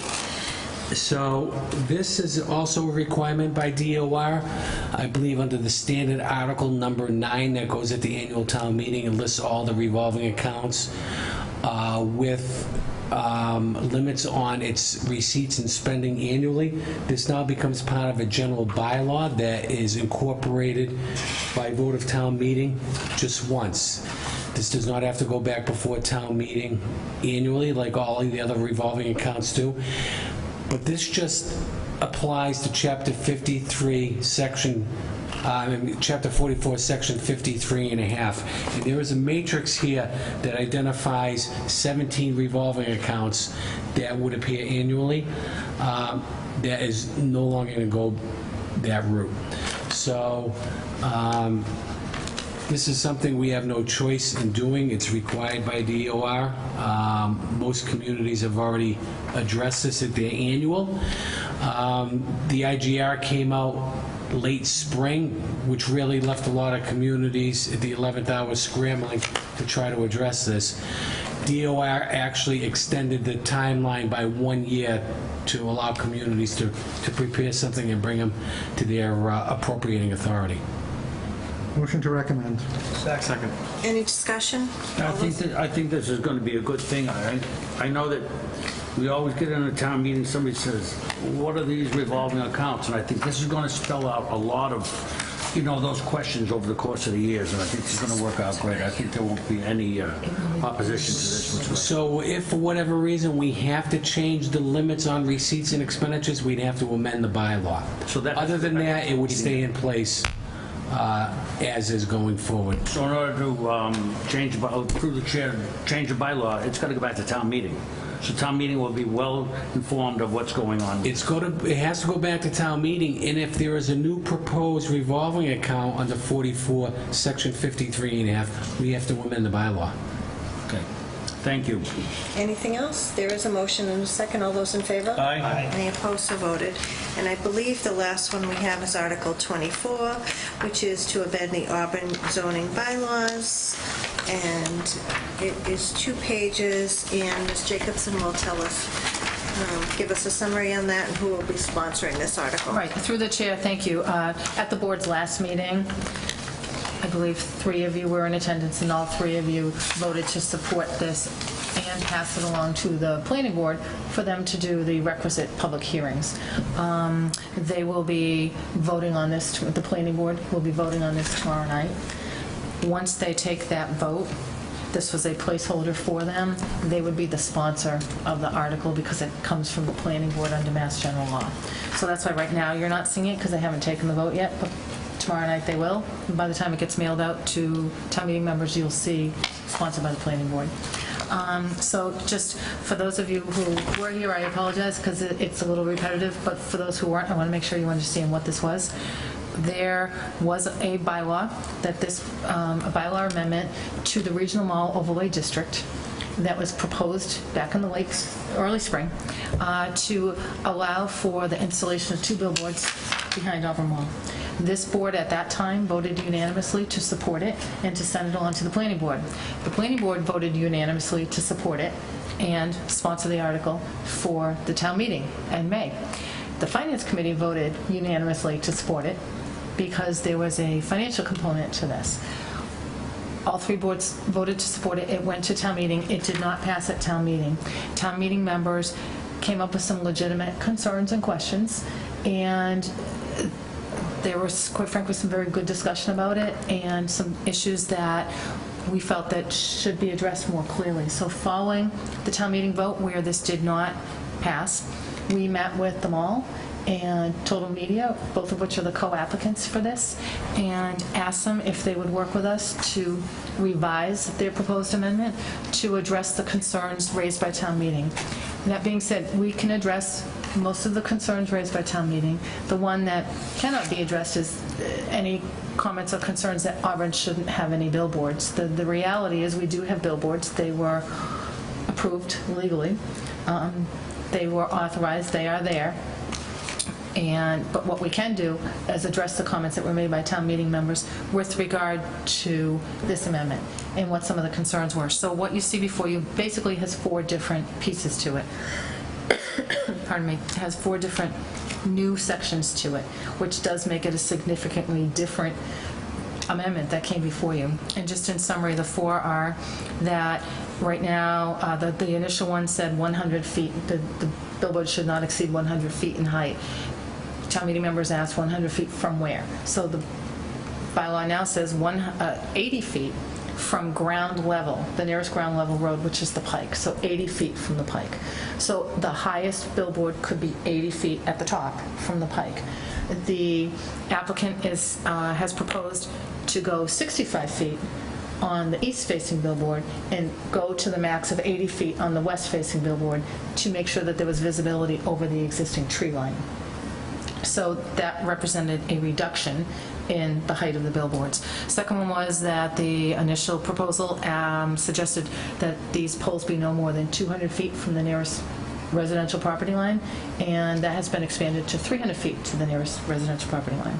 The other question that came up from town meeting members was related to what if the mall or the sign company went out of business, and what guarantees does the town have that these would be taken down? And how would they be taken down, and who absorbs that cost? So there is now a section in here, a new section, that gives the planning board the ability to require a bond or a surety in the amount of up to 150% of the estimated cost of the removal of the billboard. So the town would be holding it just like we do for roads. so that if the town ever did have to take it down, there would be a fund there to do that. Then the other two changes, so actually there were 5 changes. The other two were town meeting members were concerned about what is the content that goes on this? Who are they advertising for? Who's able to purchase advertising?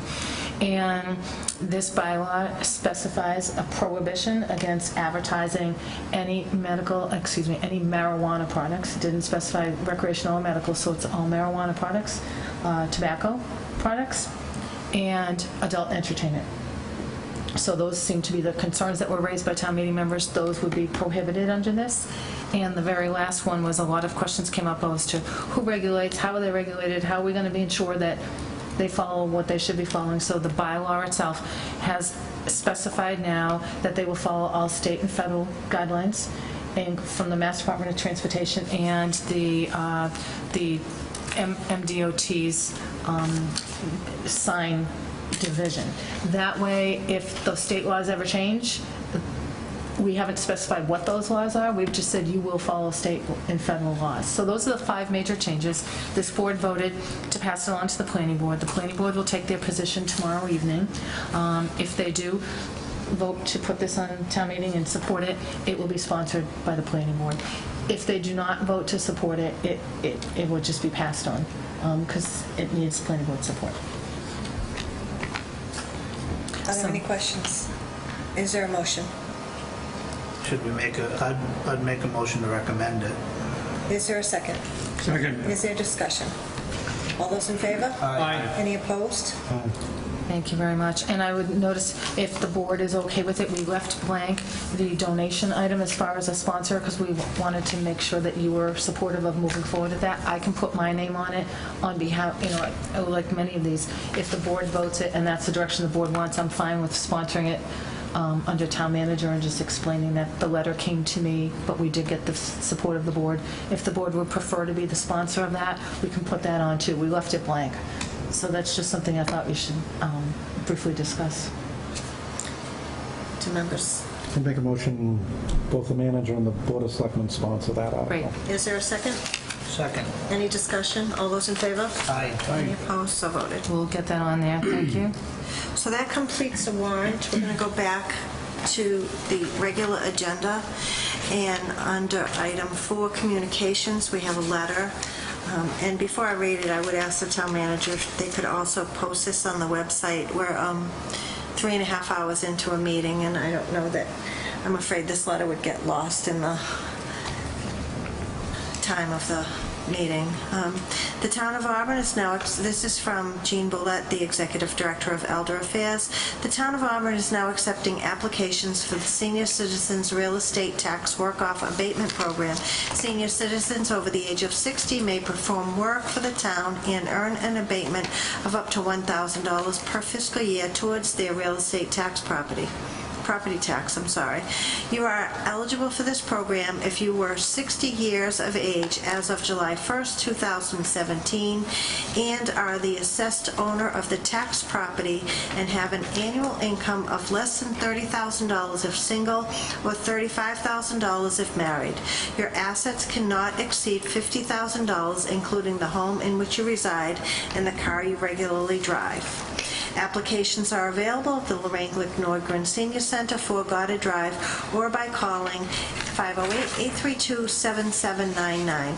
Applications are due back at the Senior Center by Wednesday, October 15th, 2017, at the close of business.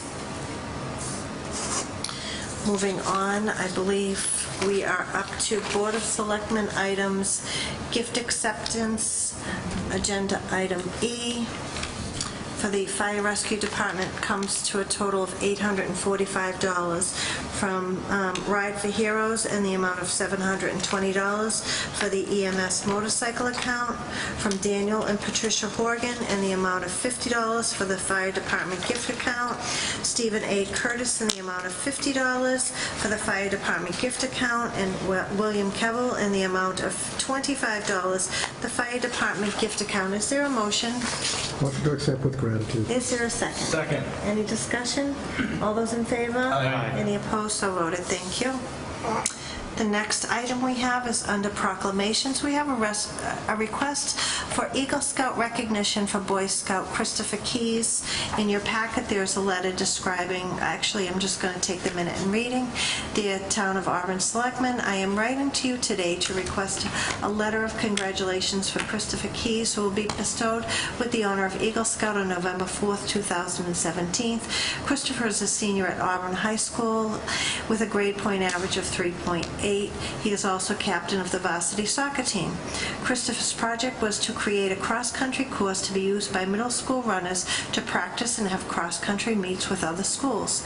This project consisted of meeting with school and town officials to create and design the course and have it approved. Once approved, the project began with measuring the course to ensure that the proper width and length appropriate for schools is used. The area that was selected for the track was filled with giant holes, trash, branches, down to trees, tree stumps, and rocks, which all needed to be removed manually. Fill needed to be brought in and shoveled from wheelbarrows by hand to fill all the holes and raked smooth to create a solid path. Trees, branches, and trash was all removed by hand. Tree stumps were covered and spray painted as a warning sign, and rocks were removed to avoid injury to runners. Overall, the project took over 108 hours to complete by more than 12 volunteers. If you are a designee, could please contact me when you receive this, if a letter will be sent, or with regrets. It is greatly appreciated, and it's signed by Nicholas Keys. Generally, for a Eagle Scout recognition, we've issued proclamations, but whatever the board wishes. Is there a motion? Make a motion that we authorize a proclamation for the young gentleman and wish him the best. Sounds like he did a lot of work to earn that Eagle designation. Is there a second? I'll second that. Is there any discussion? All those in favor? Aye. Aye. Any opposed? So voted. Thank you. We've handled the warrant. We've handled town manager items. Did you have anything else? I know we jumped around. No. We have no tabled items. We have no Board of Selectmen items unless anyone has anything. Is there any additional public comment? We have the minutes of September 11th, 2017. If there's no corrections or omissions, the chair will accept them as written. And just a reminder that our next meeting is Tuesday, October 10th, due to the Monday Columbus Day holiday. Motion adjourned. Is there a second? Any discussion? All those in favor? Aye. Thank you. We are adjourned. Thank you. Thank you.